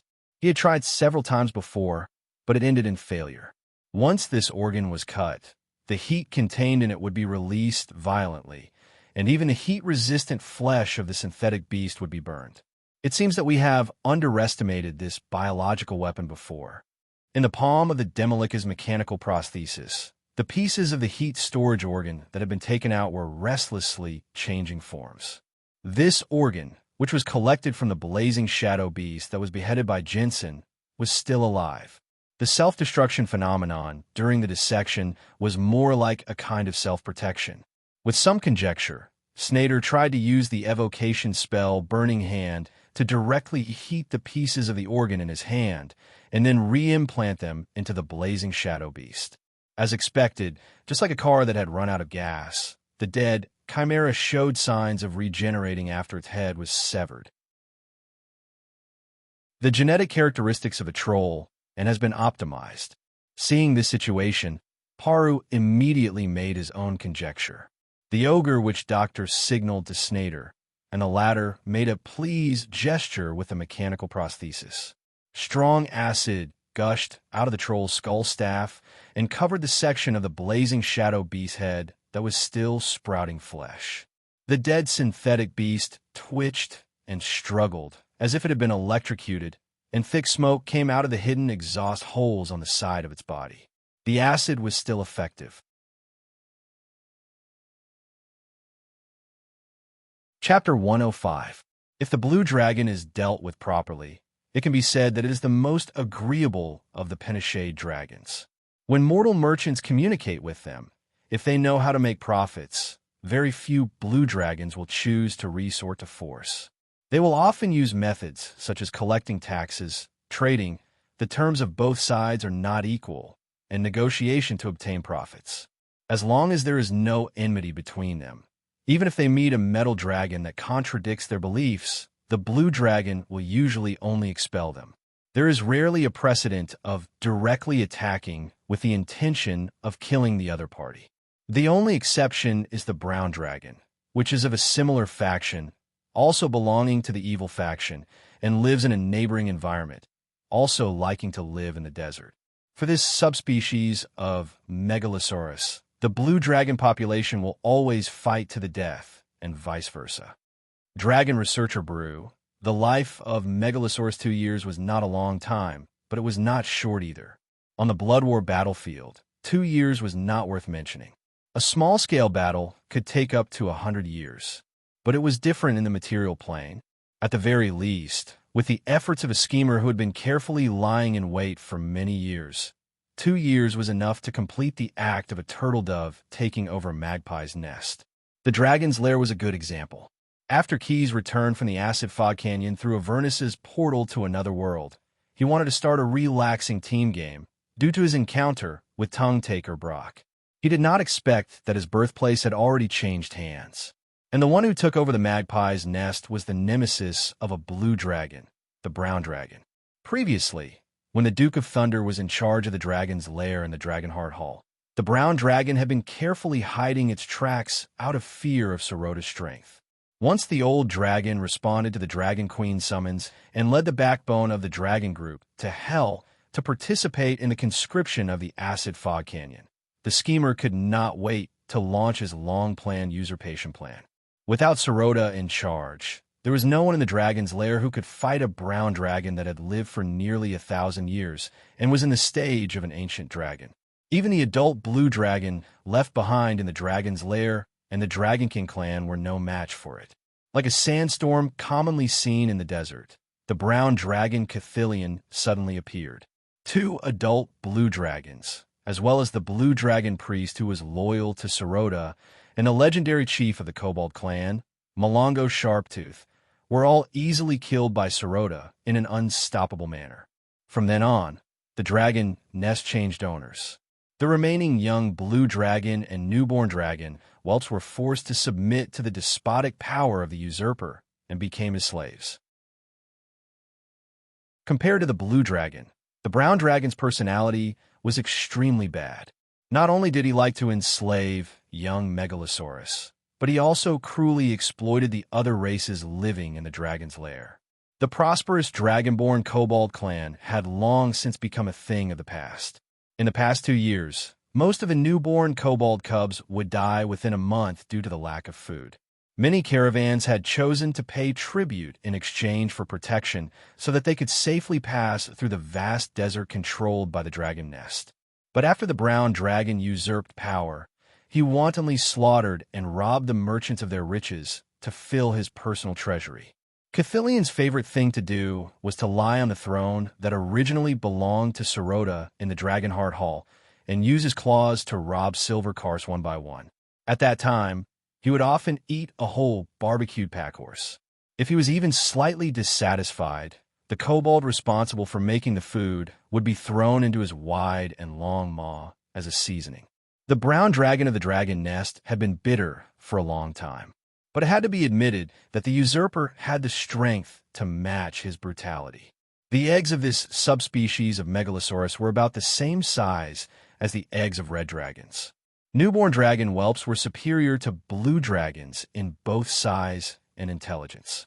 Apart from not being good at flying, their wings were too ugly and pitifully small, but they could still fly by relying on magic. In other aspects, blue dragons of the same age couldn't compare to brown dragons.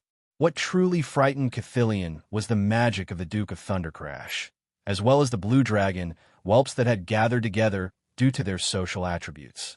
When Sarota ruled this territory, the brown dragon didn't even dare to go out to look for food. He could only hide in the depths of the desert and rely on sand to survive.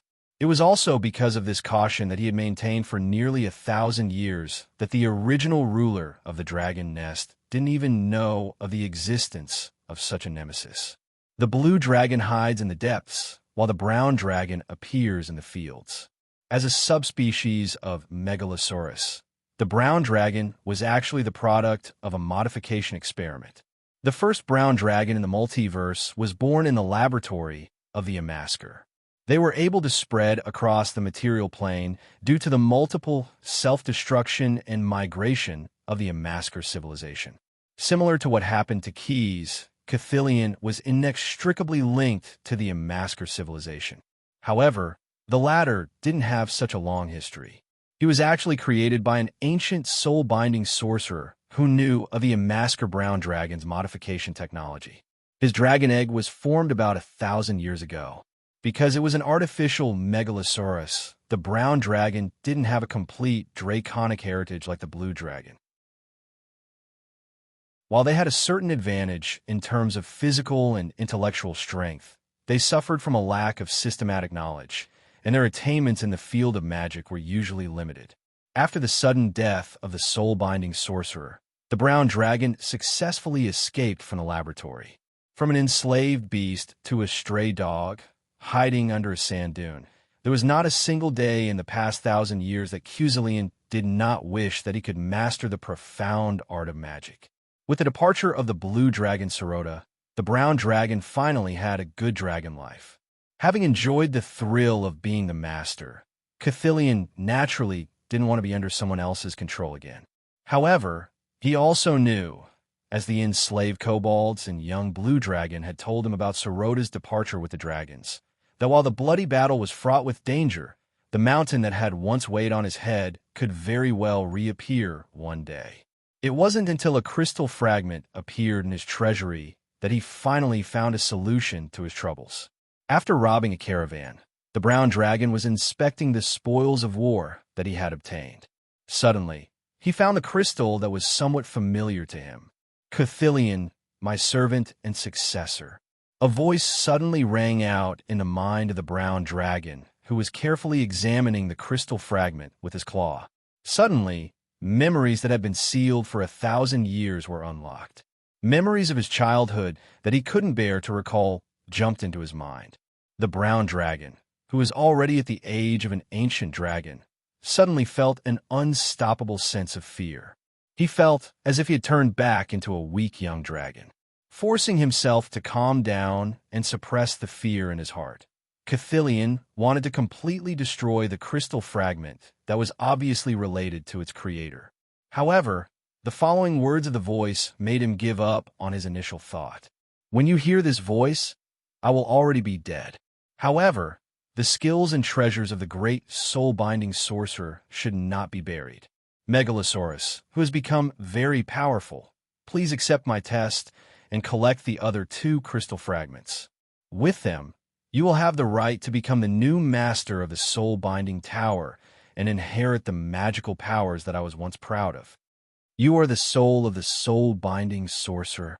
Cathilian thought for a moment and asked, "No, I'm only a tool to repeat what has already been recorded. I am only the key to opening the soul-binding tower." The crystal fragment flickered, and the voice in the brown dragon's mind answered, "Soul-binding crystal is my current name."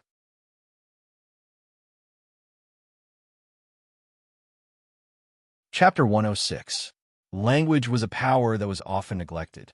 A good speaker mastered 7 basic principles. Host and guest, lying in the background, setting off, taking care of, opposing, saving words, and being subtle. By doing so, he could put the hearts of others into his own hands. Whether it was pecking, cleansing, punishing evil, and persuading good, or covering up mistakes, it was all out of one's own will, and no one would disobey. The soul-binding crystal was an expert in using this kind of power. In just a few words, not only did he get himself out of the predicament of being destroyed, but he also put the second king of the dragon nest into the hub. Listening to his inner need for magic power, Cuzzlin temporarily put aside the happy time of resting in the Dragonheart Hall and began to prepare for his studies. Under the guidance of the soul-binding crystal in his hand, he easily unlocked the first mission target, the heart of the beasts and the soul-binding crystal that belonged to it. Unlike other Megalosaurus, brown dragons did not like to roam in the sky. They preferred to sneak quickly on the ground. Under the careful service of the Dragon Nest clan, Cuzzlin, whose body had become a little bloated, went straight into the depths of the ground and swam quickly toward the target with his claws, as if he was paddling water. Just follow the beast heart. This was the message that the soul-binding crystal in Hucknan's body gave to him before he gave the order to charge to his personal warriors. Chief Salem had always obeyed the words of this new friend beside him. It was just that after the real close combat, he suddenly felt a little at a loss. He could still control himself when he was a little far away, but now the group of blazing shadow beasts, which were closely connected to the heart of the beasts, was close at hand. The impact of the blazing shadow beasts on Huck then was comparable to that of a stormy sea. But how could the beast heart direct him to move forward? In between the violent pumping of his heart, the young desert elf hesitated for a moment. He could not help but growl in a low voice. "What is the beast heart? What is the beast heart?" Ja! A sonic boom interrupted Hucknan's thoughts. He, who fell behind the charging echelon, suffered a fierce blow. Although he could not see the appearance of the attacker in the dark, the voice that he had heard for decades still made Hucknan's soul leave his body in an instant. Because it was the unique, cold voice of his teacher, the tongue taker or Brock, who had been framed by him and had to flee for his life. At the beginning of the Salem warriors' suicidal charge, the sharp-eyed tongue taker saw Hakkinen, who was dressed in bright armor. What was even more infuriating was that this traitorous disciple actually hid at the back of the team after launching the charge to the death that symbolized Salem's honor. Brock gritted his teeth and said, "What a disgrace to Hadricon." Although the former #1 expert of Salem, who was both a supreme warrior and a sound warlock, was regarded as a traitor by the tribe, he had no intention of wantonly slaughtering his former compatriots. Relying on his superb skills and the 2 scimitars in his hands, This desert elf powerhouse was able to maneuver through the chaotic army with ease. With a slash and a swipe of the scimitar, the enemy's weapon would often be blocked or sent away. It would not be blocked at all. Brock's movements were as smooth as flowing water. It was as if he was walking a waltz to the side of his former disciple. He did not use the sound of death to directly kill Hakkinen, who was talking to himself while riding on the horse. Instead, the tongue taker only used 30% of his ability to use the sound of intimidation to shoot Hakkinen off the horse. He was not only here for revenge, but more importantly, he wanted to teach this traitorous disciple a good lesson, to let him understand what was called honor. "Brat, you've really disgraced me, Anda." Blatch said what he had just said in his heart. The six-legged horse that Hakkinen was riding was originally tamed by his teacher and given to him. At this moment, facing Brock, it naturally did not have the slightest intention to resist. Seeing that the two chiefs were at loggerheads, this smart mount shrugged its broad shoulders and slowly trotted out of the battle circle. "Today, we're going to settle this." Brock drew two scimitars in the air and calmly looked at his disciple, who he had taught with all his heart. "Let's only compete in swordsmanship. I want to teach you what honor is." "My disciple, beast's heart, beast's heart, beast's heart." Seeing that his 5 accumulations were in vain, the young Salem chief restrained his impulse to call for help from his personal warriors. Accompanied by a frantic rhythm in his chest, he followed his former teacher's teachings and held the scythe hilt with one hand holding the blade of the scythe. The blade was held horizontally with the tip slightly tilted. "You are my disciple. You attack first." Without any pretense of politeness, Hakkinen pounced on his teacher. He was very clear about the way this desert elf who taught him his skills did things. He would repay kindness and take revenge. This was the origin of the nickname Tongue Taker. It was a matter of life and death. The young chief mustered up all his spirit and used everything he had learned in his life. He did not dare to relax for even a moment. He knew that this was different from the daily training he had to do when he was young. If there was a slight mistake, he would not receive a slap from the back of the scimitar, but a fatal blow from the blade. "Not bad. At least you did not relax. You have merged with the heart of the beasts. Your strength has also increased to a certain extent." Brock waved his scimitars to intercept Hakkinen's attack while paying attention to his footsteps. Occasionally, he would remind him, "Don't just stare at the scimitars in other people's hands. Look at his footsteps. Idiot who only knows how to eat, but not how to hit." Although Hakkinen had the advantage of the heart of the beasts and his age, he did not have to worry about the physical strength consumed by attacking first. However, he still did not have the time to be annoyed by Brock's sarcastic words. Even if Hakkinen had learned every move that the desert elf used, he still could only parry and could not fight back. After all, he was the one who was attacking first. Ja! A violent sound wave suddenly came out. However, it was not Brock's sneak attack, and the target of the sound wave was not Hakkinen, who was struggling to defend himself. Feeling the movement under his feet, Brock knew that the blazing shadow beast was lurking and preparing for a surprise attack. Therefore, he took the initiative to attack first. He used the sound of death with full power to penetrate the sand under his feet. The sound did not sound loud, but the power was quite amazing. After a conical ripple, the sand under the two people's feet sank more than 2 feet. The blazing shadow beast lurking underground gushed out like a gurgling spring. "Your move?" Brock's cold voice suddenly became colder. "It's my turn to attack." As soon as he finished speaking, the scimitar of the tongue taker turned into a spring thunder and swept toward his disappointing disciple. Hakkinen had also learned these moves. He had even used some of them when he was attacking first. However, in the hands of his master, ordinary moves became magical. What is it? Proficiency. The young chieftain did not even have the strength to defend himself. In the span of 10 breaths, he had been struck 17 times. If it weren't for the excellent protection of his armor and Brock's unexpected choice of places to attack, Hakkinen would have been cut to pieces a long time ago. "Kid, you're still far from enough." He viciously spat a mouthful of phlegm onto the unconscious young chieftain. After spitting, he still felt that it was not enough to vent his anger, so he gave him a kick. "If you weren't the son of Anda, you would have died a long time ago."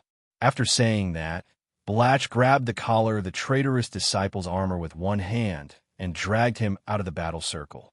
The unconscious Hakkinen slowly opened his eyes.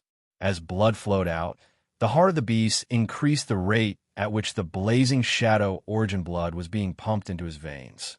A wicked smile appeared on his face as blood filled his eyes. Hakkinen used his left hand to grab the powerful arm that was holding him. Under his opponent's shocked gaze, Hakkinen thrust the side sword he had been holding in his right hand into his master's chest at lightning speed. "Just follow the beast heart."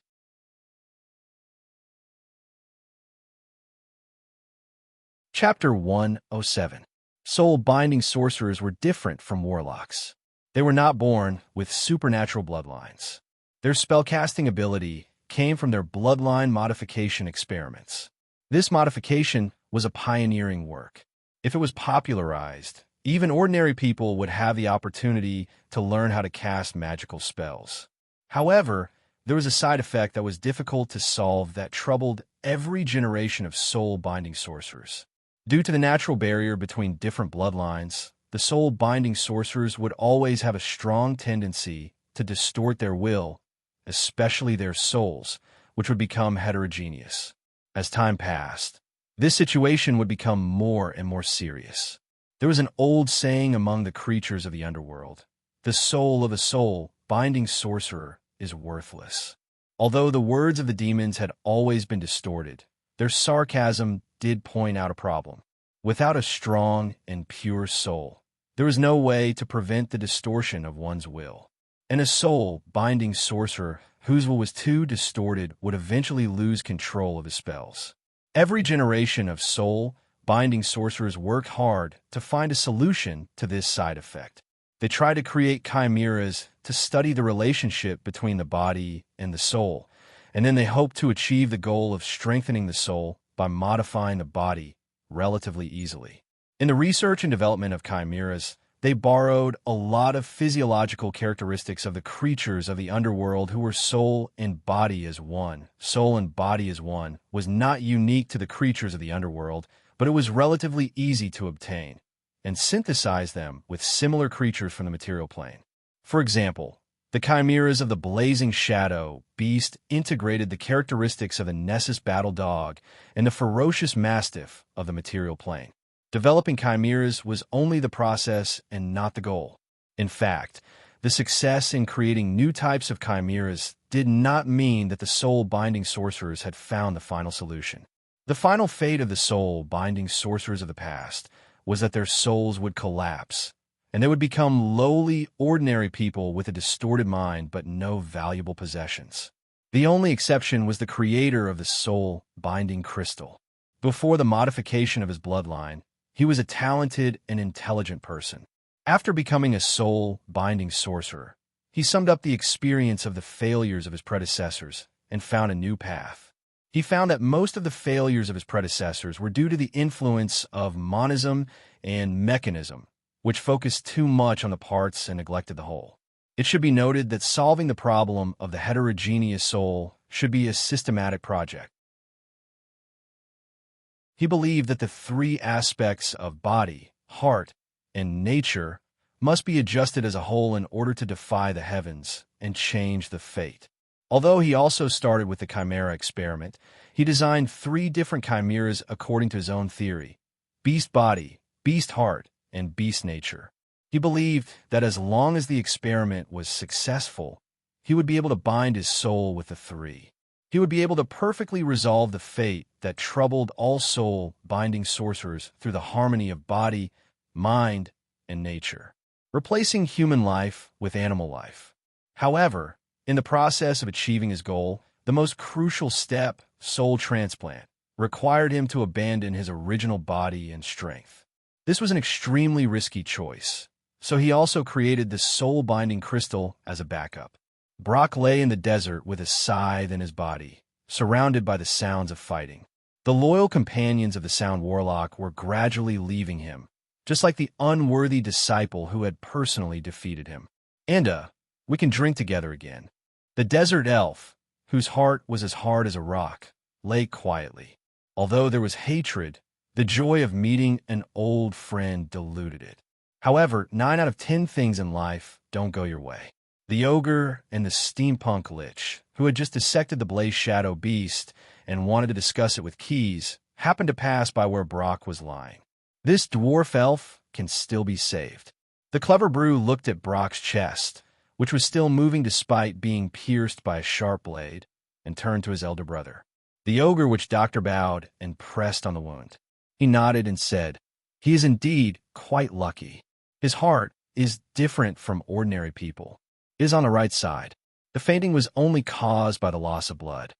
After saying this, Paro held Brock tightly to prevent him from moving and causing unnecessary damage. At the same time, he grabbed the sword hilt exposed on the elf's body and pulled it out. Then, the ogre which Doctor took out hemostatic white medicine from the medicine bag he carried with him and applied it on the desert elf's wound. Under the effect of the medicine, the wound miraculously closed and stopped bleeding. After his elder brother finished treating the wound, Brew placed the elf on the large gourmet box on his back so that he could take this newly joined dwarf companion away. As for Snader, he dealt with a few blaze shadow beasts that had taken the opportunity to attack. He only left a relatively intact corpse as a new specimen. He carried it on his mechanical prosthetic body and took it away. The two ogres' tall bodies naturally attracted more fire. In addition to the blaze shadow beasts and Salem's warriors, some of Samhain's Dino-Fowl riders also attacked without knowing the reason.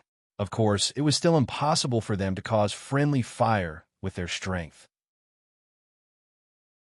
Just as the ogre gourmet was a little annoyed because his path was blocked and wanted to use a fireball to open a path, a huge ebony flail fell from the sky.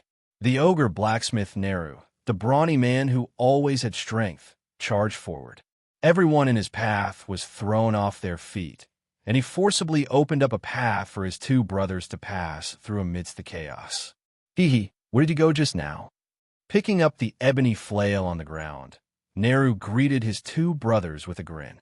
Behind him, following the path he opened, Jensen, who was carrying the horse-chopping greatsword, also walked over. At this time, in addition to the blaze shadow beasts, Salem's Chief Hakanan's personal warriors also joined in the battle. The paladins who were unwilling to participate in the vendetta between the desert elf tribes could only pick some blaze shadow beasts in the chaos. But those synthetic beasts with shared vision had already learned their lesson. They all tried their best to avoid this tough guy with superb martial arts skills and only focused on creating death and chaos among the Silence Elves. Unable to find an opponent for a while, Jensen could only follow behind the arms supplier of Keys' team who had just provided him with weapons and equipment, blocking some of the sneak attacks in the back for this ogre with a huge body. On a small platform temporarily built behind the Samhain tribe's army, the young blue dragon pointed to his companions who had gathered together and boasted to the king of Samhain, "Don't think that my price is too expensive. The protection of the dragon nest has always been worth it." The old desert elf chief frowned when he heard this. Previously, he thought that this uninvited young man was just a powerful mercenary leader. Why was he now associated with the dragon nest? Could it be that the legendary new master of the dragon nest, known as the Wild Sand Tyrant by the desert merchants, had already extended his claws and fangs out of his territory? If that was the case, his previous guesses as to why the blaze shadow beast attacked and why this young man came would be overturned. Are you the messenger of the powerful Wild Sand Tyrant who rules the dragon nest?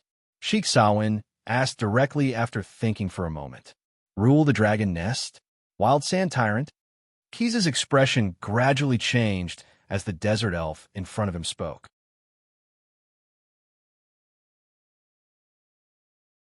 Chapter 108. In a rush to improve its spellcasting ability, the brown dragon did not slow down for even a moment. The shards of the soul-binding crystal embedded in its skin acted like a car navigation system, guiding the megalosaurus in the direction it swam underground. The beast's heart is close at hand. The soul-binding crystal's voice rang in Cuslin's mind.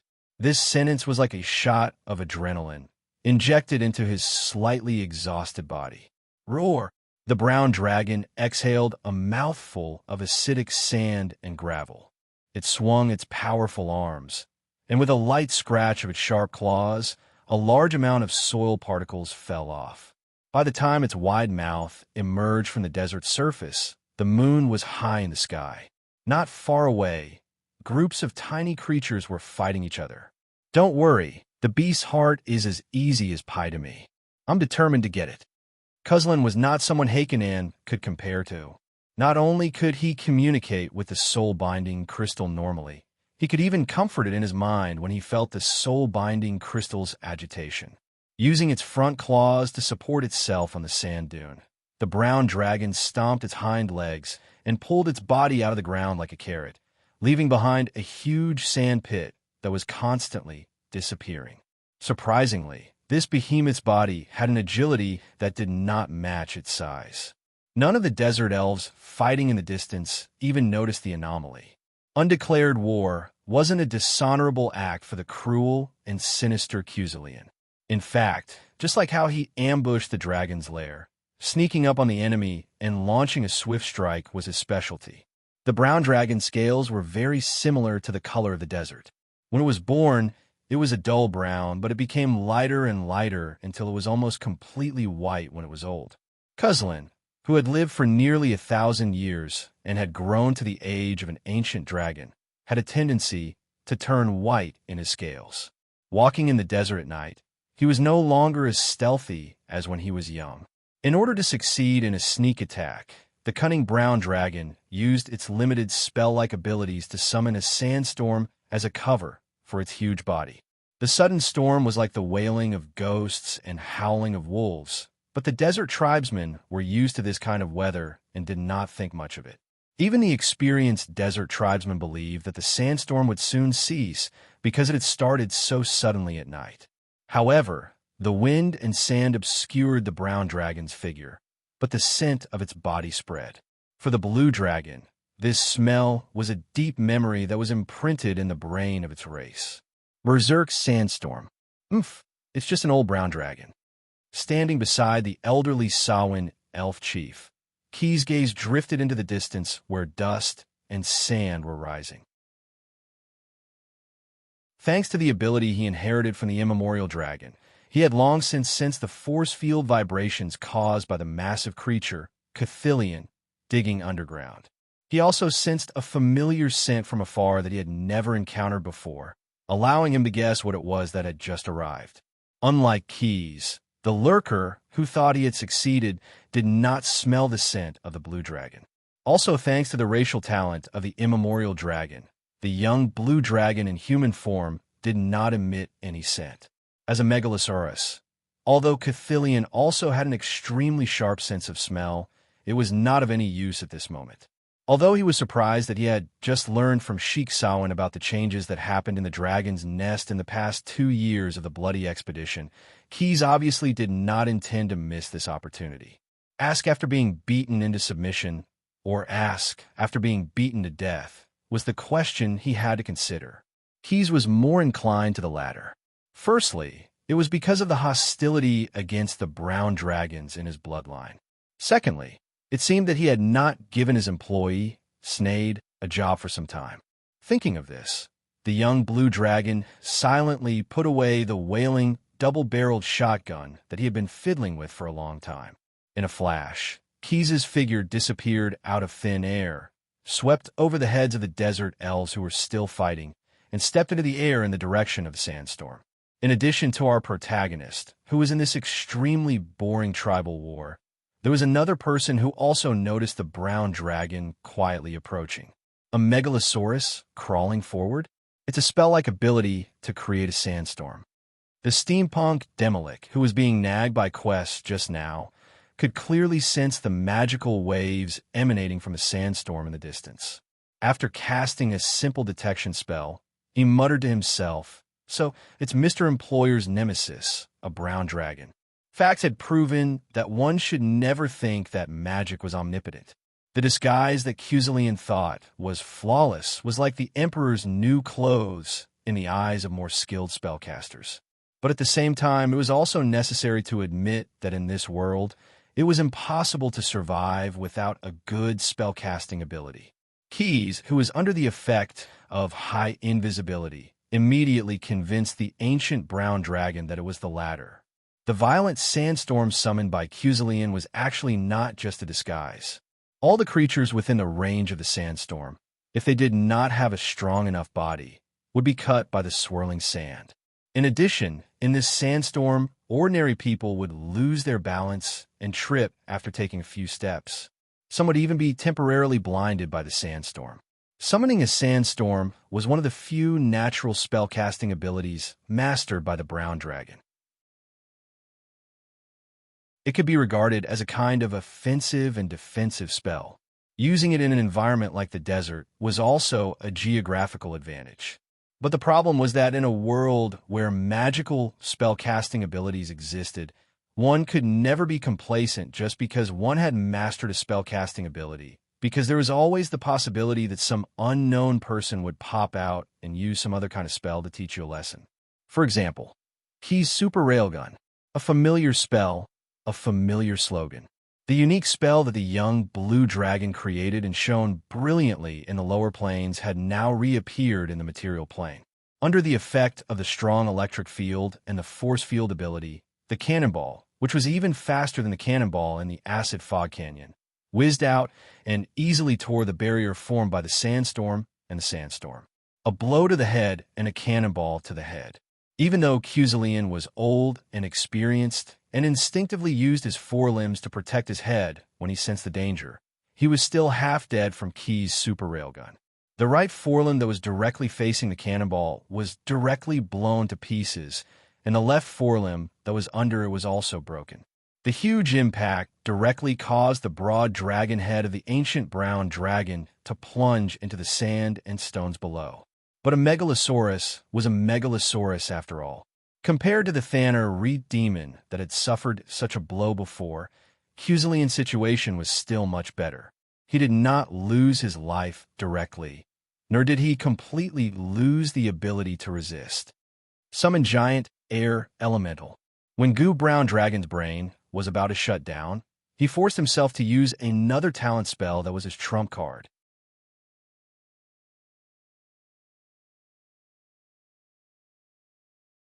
Chapter 109. Elemental creatures were the embodiment of the elements that made up the air of the multiverse: water, fire, earth, and other elements. When they were in the plane they belonged to, they were almost just living energy, but they could respond to the summoning of spellcasters or other powerful beings, come from the inner elemental plane to the material plane, and perform certain tasks. When the brown dragon grew to the age of an ancient dragon, it would have the innate ability to summon a giant air elemental once a day. Faced with Keys's warning, Cusilian did not hesitate to summon it. After using this innate ability, it was possible to randomly summon 1 to 4 giant air elementals. But the brown dragon was greatly disappointed. At the moment, only 1 giant air elemental responded to his summoning and came to the material plane for him to do his bidding. Go to the beast's heart immediately and swallow it. The voice of the soul-binding crystal, which had always been like a gurgling spring, suddenly became loud and clear, exploding in Cusilian's mind. This is your only chance to escape today. The brown dragon, who was still in a state of concussion, immediately woke up. Just as he was about to ask the question, "Where's the beast's heart?" a series of violent heartbeats suddenly sounded in his ears. This was the last help this soul-binding crystal could give him. Looking at the giant elder air elemental in front of him, which was no ordinary giant air elemental, it was just that he was too inexperienced to recognize it. Kith was a little surprised. He did not think that the seemingly weak elder brown dragon would be so lucky. Unlike ordinary chi elementals, the chi elemental elder was an elite chi elemental. Its funnel-shaped body was made of spiraling chi clouds, and it had clear facial features. The air elemental elder stood on the ground, and the sand and dust under its body collided and rubbed against each other, making a piercing sound. This was actually an ancient air language, and it was using this language to explain the reason for coming to this plane. Cheek, giant spirit lord. Brown dragon. Covenant. Battle. Thanks to the massive amount of knowledge he had inherited when he was a dragon fledgling, Quest could recognize some of the obscure terms in the Elder Chi Elemental's ancient language. When the elemental creature that responded to the summon said the word battle, it directly turned into a gust of wind and swept towards the young blue dragon. This was the most common way to start an attack. In this form, physical attacks, including piercing, slashing, and blunt blows, could only cause limited damage to it. Moreover, with the speed of the gale's attack, the spellcasters who were relatively close to it would not have time to finish their incantations. Sandstorm Funeral. Seizing the opportunity, Gu Zonglong also tried to find a way to help the allies he summoned. The sandstorm that had just stopped after being blown away by the railgun rose again. Under Cusilian's full power, the sandstorm and whirlwind enveloped Keys with a force several dozen times greater than before. The sand and wind turned into a cage that could take a person's life in an instant. They wanted to bury the young blue dragon who was trapped inside. Roar! With a dragon's roar that shook 100 miles, Quest, who had transformed back into his dragon form, used his enormous body to forcibly break through the prison formed by the wind and sand. Regardless of the howling wind and the impact of the sand, they could not damage the diamond-like scales on his body at all. Keys, who had fused with the primordial Energizer Dragon scales, had once again increased his body size by quite a bit. The most direct description of this was the young blue dragon's action of easily grabbing Cusilian's tail with his dragon claws. After activating Sandstorm Funeral, Gu Zonglong, who had been acting like a field mouse from the moment he appeared, immediately wanted to burrow into the depths of the earth. However, the broken forelimb obviously had an impact on his digging speed. Although his dragon body had already burrowed into the hole just now, he did not have time to retract his long tail and was finally caught by Keys. Using a little force field ability to restrain the struggling Elder Air Elemental, the young blue dragon firmly clawed the skin of Cusilian's tail. Gu Zonglong's scales were only a layer of thick leather, so they were not as tough as other Megalosaurus.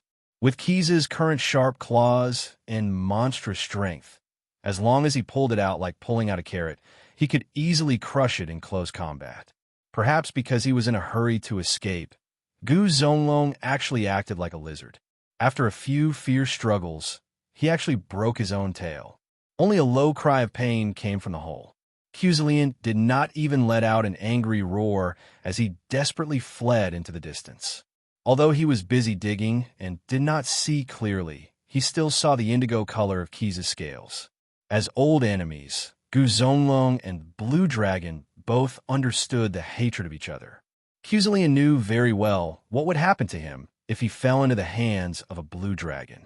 Keys put the Gu Zonglong's tail into his space belt and pushed the Elder Air Elemental, who was bound by the force field, towards Snade and the others who were rushing over from afar. As a master spellcaster, Keys knew that the Demolic had many ways to deal with this elemental creature. The young blue dragon focused all his attention on chasing after the Gu Zonglong.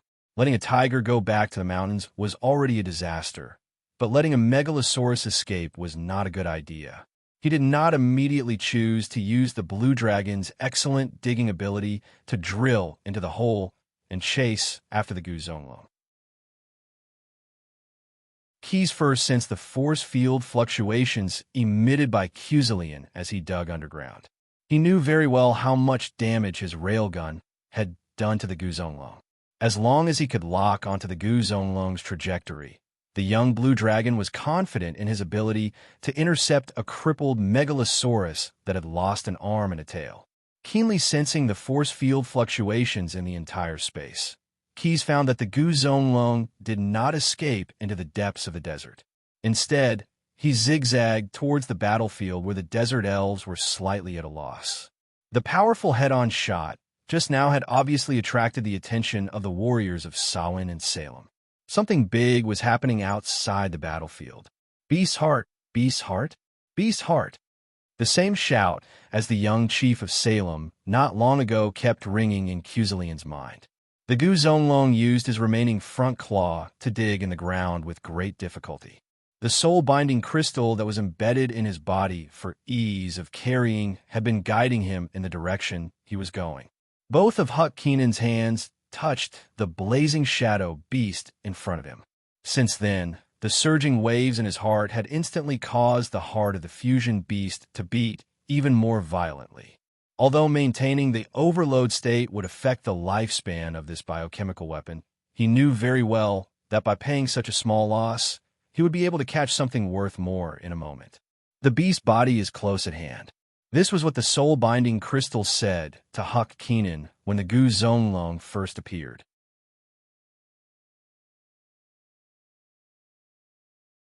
Chapter 110.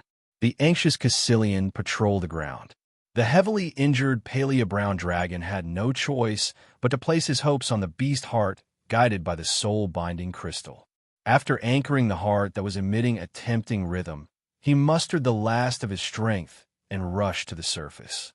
He opened his wide mouth to the limit and caught his target in one bite. The few Samhain warriors who were thrown off their horses by the sudden appearance of the Megalosaurus were also unfortunately affected. They were swallowed by Caecilian along with the blazing shade beast. The battle that happened in the desert tonight was originally between two tribes of desert elves. However, with the appearance of the two Megalosaurus one after another, the battle was quickly overshadowed. Apart from the blazing shade beasts that were still full of fighting spirit, the other desert elves had all scattered in all directions. The Salem warriors could leave as they wished, but the elves of the Samhain tribe could not retreat directly. Not far from the battlefield was their oasis, their home. Although they were far away from the Megalosaurus that broke out of the ground, the Samhain warriors still quickly gathered near their chief. The old elf chief had long been in a state of panic. Although the teachings of the former king and the baptism of time had taught him a lot of knowledge, none of the precious treasures that he thought he cherished could be used now. The appearance of one Megalosaurus was not enough. Two Megalosaurus that were born with hostility had appeared at the same time near the oasis that the Samhain people relied on for survival. Retreat first. Suppressing the fear in his heart, the old chief knew that at this moment, he was the backbone of all the Samhain elves here. He could not show the slightest hint of panic. He could not stay in a dangerous place for long. Being dragged into the battle between the two behemoths was no joke. The only thing he could do was to temporarily avoid the battle between the two dragons. After that, no matter who won, he could use the power of his tribe to lure the other with wealth. The sudden retreat of the Samhain tribe made the Salem warriors, who had launched a surprise attack tonight, hesitate. When they encountered such a situation when they launched the charge to the death, they should have chased after the enemy and fought to the death. However, the huge brown dragon was right in front of them, and the young leader was nowhere to be found. Even the most resolute warrior would be shaken by these two factors. In the end, the charge to the death that symbolized Salem's honor had to come to an end. The retreat of the desert elves did not attract Caecilian's attention. The brown dragon that had just devoured the beast's heart had recovered some of its strength. Just as the soul-binding crystal had pointed out, he found that the beast heart was indeed very beneficial to him. His severed forelimbs and tail began to grow granulation at a speed visible to the naked eye. His own heart also began to pump powerfully like what he had heard before, producing violent rhythmic sounds. His originally withered spirit and exhausted physical strength also miraculously recovered. These changes greatly increased Gu Zonglong's confidence. He began to have the courage to look at the enemy who had just beaten him with only one blow.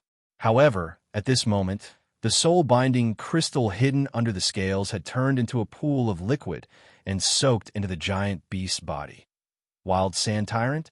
Under the support of the force field, the young blue dragon flew in the air and greeted Caecilian, the second-generation leader of the dragon nest, in a joking tone. Keys clearly saw the brown dragon's action of swallowing the blazing shadow beast just now. The reason why he did not stop it was because he had a vague guess after hearing some of the findings from Paru and Snade's dissection of the fusion beast. just like Cusilian's trick of taking over the nest. Was it possible that Heart of the Beasts and Brown Dragon's ambush were the backup plans of the soul restraint sorcerer who had been weakened to the minimum to reincarnate in another body? Looking at the angry brown dragon, Keyes could not help but observe a moment of silence for 2 seconds. When eating, one must look clearly at what one is eating. It is okay to eat carelessly. The young blue dragon, who had the ability to sense the force field, naturally would not be indifferent to the strong pulsation of the heart of the beasts. In fact, he had already discovered that the blazing shadow be swallowed by Guzonglong was just a cover. The real heart of the beasts was still in Hakanan's chest, and the young elf chief of Salem, the villain who killed his father and usurped the throne trained by Brock, was now hiding in the swallowed organs and entered the dragon's stomach together with the cover. The mantis stalks the cicada, unaware of the oriole behind. "What dragon are you? Why did you hurt me?" Cusilian stared at the guy who attacked him.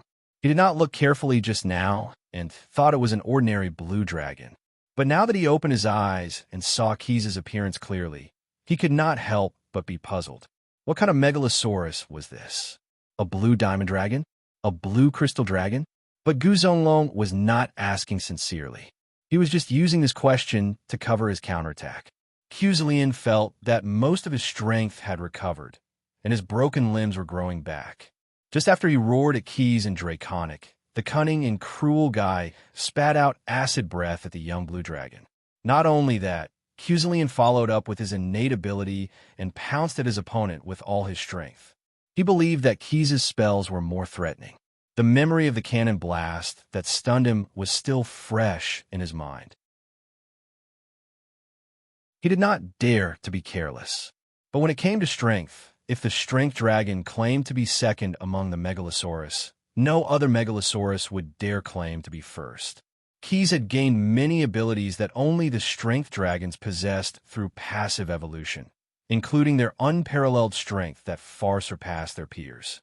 Keyes ignored Guzonglong's acid breath. This sneak attack did not even touch the young blue dragon's body. Under the effect of field, it was pushed to the side. Keyes simply pounced at his opponent. Cusilian's slaps and heavy blows had no effect on the surface of Guzonglong's scales, but his sharp fangs could easily tear through Guzonglong's already weak scales. The young blue dragon lived up to his nickname of Gigantic Skull. He was good at using his mouth when it came to melee combat.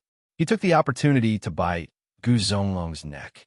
He clenched his jaw, and the sound of bones breaking could be heard from Cuslin's neck. Megalosaurus had a strong vitality, and Guzonglong was not completely dead after eating a part of the beast heart. Keyes threw Guzonglong's limp opponent on the sand and flipped him over with his claw. With a slash, Quest Dragon Claw slashed across the ancient brown dragon's chest and abdomen, completely slicing it open. Hot dragon blood gushed out like a fountain. The scene was horrifying. Unlike Guzonglong, Pinochet dragons did not eat their own kind. Generally speaking, even if a blue dragon killed its mortal enemy, Guzonglong, it would only burn its bones and scatter its ashes. It would not do such a thing. But now, there was something he needed to find. Looking at the terrified humanoid monster lying on top of Guzonglong's heart, Keyes revealed a sinister smile. "Hello, Mr. Harknan. Let me send Brock's regards to you." As he spoke, Guzonglong's claw shot out a strong fork-shaped electric current, burning Guzonglong's body from the inside out. As Guzonglong's beast heart and beast body died at the same time, the two soul-binding crystals that guided them gradually merged together.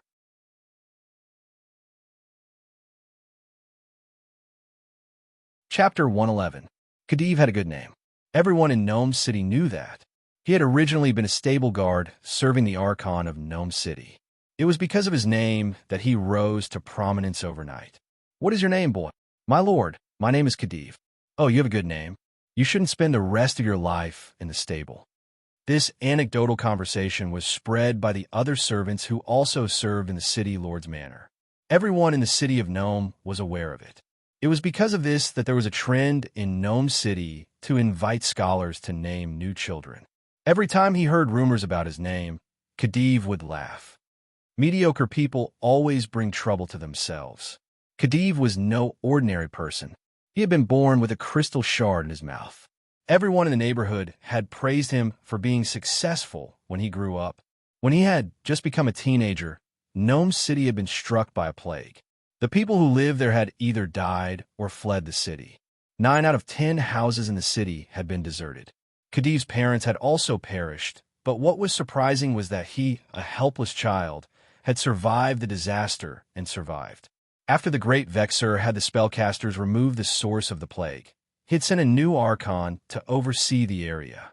Khedive had used some unknown method to get into the Archon stable in just a few days to earn a living. In less than 2 years after that conversation with the Archon, Khedive had been entrusted with an important position. First, he was in charge of the daily necessities in the Archon's manor. Then he was in charge of managing the Archon's businesses in Gnome City. Finally, he was in charge of all the business activities of the Archon's family. He was only in his early 20s. Even the beard he had deliberately grown out was just a layer of soft stubble. Yet Khedive had already become the Shadow Archon and Lord of the City in Gnome City.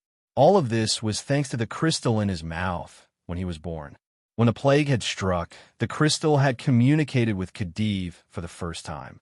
The boy, whose parents had died and had no one to rely on, had been fortunate enough to avoid danger several times because he had followed the crystal's advice. As for the name Khedive, it was it that made the boy change his name to Khedive. Khedive is a noble title in ancient times, meaning governor. As the owner of the soul-binding crystal, you deserve it. Unlike many people who were spoiled and arrogant, Khedive had always maintained a humble attitude. Even though the consul had promoted him from the stable and appointed him to the post, he still lived in the hut next to the stable. The consul had personally chosen a luxurious residence for him in the city, and it was only the place where he handled his daily work. My lord, one cannot forget one's roots. This was the answer that Khedive often told the Archon.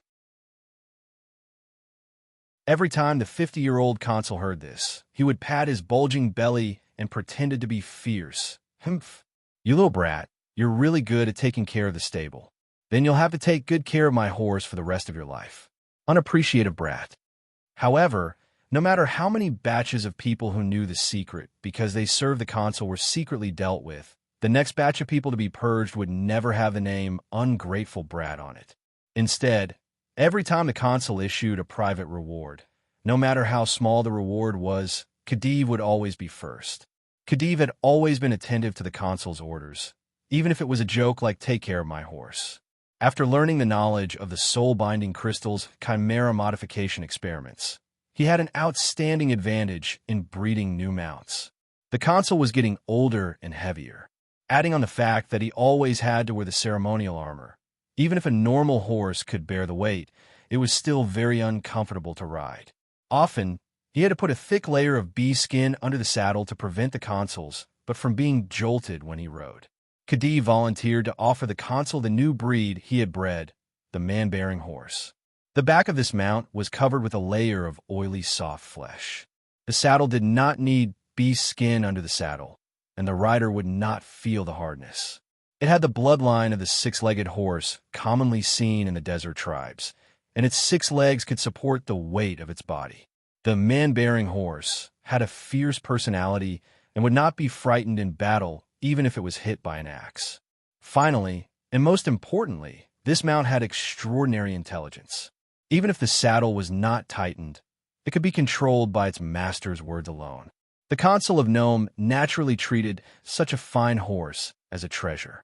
After rewarding Khedive again, he ordered him to cultivate more of this type of horse. However, as a chimera, the man-bearing horse did not eat normal coarse grain and would not eat without meat. Its food had to have fresh meat in it before it could eat. Apart from Khedive, this ferocious chimera could harm any servant who fed it. Cultivating this kind of mount was very costly, but as the consul's favorite, these expenses were naturally compensated by the new taxes distributed to everyone in Gnome City. In fact, this was not the first time the Shadow Consul had done something like this. The gambling dens in Gnome City, the money-printing houses that provided loans and collected interest, Khediv's shadow was often behind any business that involved the consul's family. Coupled with the horse tax he had incurred because of the man-bearing horse, the people of Nome began to refer to Khedive as man-bearing horse. Everyone in the city calls me man-bearing horse.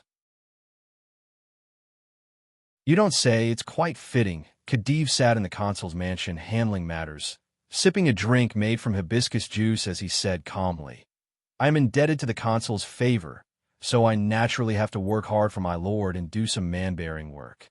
Standing in front of him was the boss of the sand rhino caravan, Santos. This wide and fat merchant kept wiping the sweat off his forehead as his mind raced, thinking about how to deal with this difficult situation. Looking at you, you still know how to be afraid. Why do you refuse to transport goods for us? Also, the only reason moon candy is sold in Gnome City is because of the recipe scroll you brought from Coptic. Now that we lack the raw materials, shouldn't you personally take care of this matter? Khedive slammed his cup on the table in front of him, like a hyena that had locked onto its prey, staring at Santos in front of him. What should he do? Even though the boss of the Sand Rhino Caravan had done some shady business before, he considered himself a proper businessman and did not want to be involved in any business related to moon candy.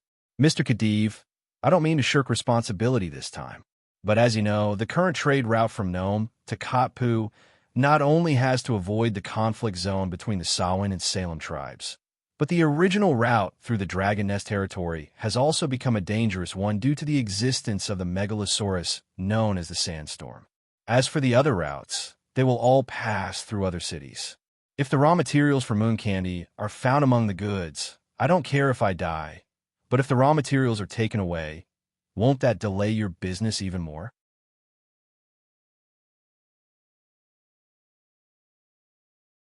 Chapter 112. Khedive looked up at the sweaty fat merchant in front of him. He did not comment on what the merchant had just said. He stood up, walked around Santos, and approached the windowsill of the room. The mansion that the consul had bestowed upon him was the collateral of a fallen noble. The windowsill was 3 feet above the ground, and it was decorated with precious, transparent glass. Not only did it allow the people in the house to clearly see the streets of Gnome City from the 3rd floor, it also allowed the bright sunlight to shine in and illuminate every inch of the house. The Castellan liked this design very much. It was one of the few noble creations in the house that he had personally ordered to be preserved. Khedive's favorite enchanted chessboard was placed in front of the window where the light was the brightest. Whenever he had free time, he would look out at the streets of Gnome City and play a game of chess with his hands. Chess of Wits is a game that tests a person's wits and strategy. Compared to it, the card games that are popular in gambling stalls are just cheap tricks. Khedive picked up a chess piece that symbolized a strategist and placed it in the middle of the chess pieces of the 2 opposing sides. Under the effect of the spell, the tactician chess piece was attacked by the 2 dog-fighting chess pieces at the same time and fell out of the chessboard in a flash. Look, if you put the chess piece in the wrong position, even your own chess piece will attack you mercilessly. Khedive smiled warmly as he watched the boss of the Sand Rhino Caravan's fat body start to tremble. He picked up the tactician chess piece outside the board and walked in front of Santos. He said condescendingly, but there is no need to worry too much. As the saying goes, a fall into the pit, a gain in your wit, and a wise man will always have a good idea. Mr. Santos, you should go back and make the necessary preparations for your departure. But don't worry, there will be more time this time. When Khedive saw the fat merchant walk out of his mansion shakily and sit on the palanquin carried by his servants, he continued to play with the chess piece. He didn't even look at it before he moved the most inconspicuous piece on the chessboard forward. Because the watchdog had attacked the tactician before, this little soldier walked to the enemy's bottom line without any hindrance. A burst of magic light flashed, and in an instant, the pawn chess was upgraded to the king chess, and the offensive and defensive positions changed instantly. As long as you walk to the end, even a small soldier can be called a king. In his mind, the soul-binding crystal hurriedly replied, yes, yes. Without the control of the heart of the beasts, the blazing shadow beasts went berserk. They began to attack everyone within sight without fear of death. The compassionate paladin Jensen and the ogre Nalu Shuang Shuang continued to pick up their weapons and encircle these crazy fusion beasts. In the end, the other two ogres who were worried about their brothers and wanted to obtain more complete experimental materials also joined the battle. As for Keys, he transformed back into a human teenager and began to study the soul-binding crystal that had been combined into one. Hello, powerful and lucky Megalosaurus. A momentary setback couldn't affect the soul-binding crystal that didn't have the emotion of depression at all, and the combination of two pieces into one gave the newly formed soul-binding crystal more substantial knowledge. Therefore, when the young blue dragon was studying it, it took the initiative to communicate. "Who are you?" Keys stood up vigilantly, but he continued to listen to the words that emerged in his mind like a gurgling spring. "Who I am is not important. Where I come from is the key." The soul-binding crystal continued to explain, "I come from a distant and unknown era. I'm a tool that repeats what has been recorded. I'm the key to opening the soul-binding tower." Soul-binding tower? The blazing shadow beasts and the brown dragon that appeared before were also left behind by the soul-binding sorcerers. Keys captured the information from the soul-binding crystal's words and raised his own speculation. That's right, the soul-binding sorcerers have been dead for thousands of years, and the existence of those fusion beasts can indeed be called left behind. It's just that because this inheritance was entrusted to the wrong person before, the power of the ancient treasure was also covered in dust in their hands. Covered in dust in the secret. Young, powerful, and lucky Megalosaurus, are you so naive? Do you think that a brown dragon that can be easily defeated by you and a lowly desert elf slave chief are qualified to inherit the accumulation of the ancient powerhouses? They're just the keepers of the treasures, the inheritors of the secrets. The soul-binding crystal's voice that was projected into Keys's mind suddenly became deafening. Then who and how can get the true inheritance of the soul-binding sorcerers? Keys asked the soul-binding crystal with a calm and hopeful voice. Get rid of the fences of fate, break free of the shackles of the body and mind. This road of beginning is hidden in the soul-binding tower. But only those who have complete body, mind, and nature can get the qualification to enter. Lucky Megalosaurus, you have two of the three. You only need to eat the corpse of the brown dragon that has begun to integrate with the heart of the beasts, and you will have the right to inherit this inheritance. Salem's elf is the heart of the beast, and the brown dragon is the body of the beast. According to you, there's still a carrier of the beast's nature? That's right, young Megalosaurus. Do you desire to become stronger? Hurry up and eat. Sorry, I've been on a diet recently. Could Keys be bewitched by the soul-binding crystal's words? It was indeed possible in the past, but now the abundant power of the soul could protect him from any mind distortion effect.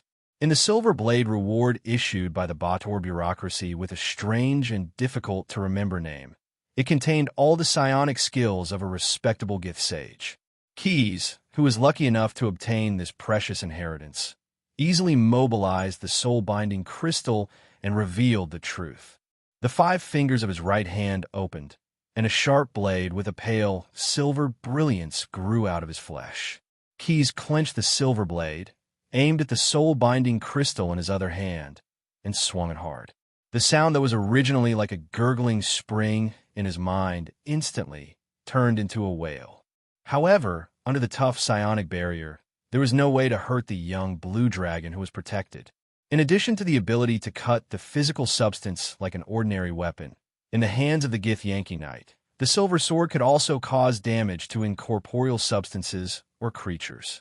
Some mages sometimes wanted to enter the astral world for some reason, but they rarely dared to provoke the Gith Yankee, because once the silver blade cut off the incorporeal silver line, linking the astral world projection and the body on the material plane, these astral world travelers would die directly. Thanks to the selfless teaching of the Gith sage, Keys also mastered this ability. As he expected, when the blade like a pale, silver beam passed by, an invisible thin line appeared on the soul-binding crystal. After this thin line stretched out about 2 or 3 feet, it disappeared into the void. You're tuning into the Warrior Lore YouTube channel. Don't forget to subscribe and join us on this journey to catch the most captivating stories.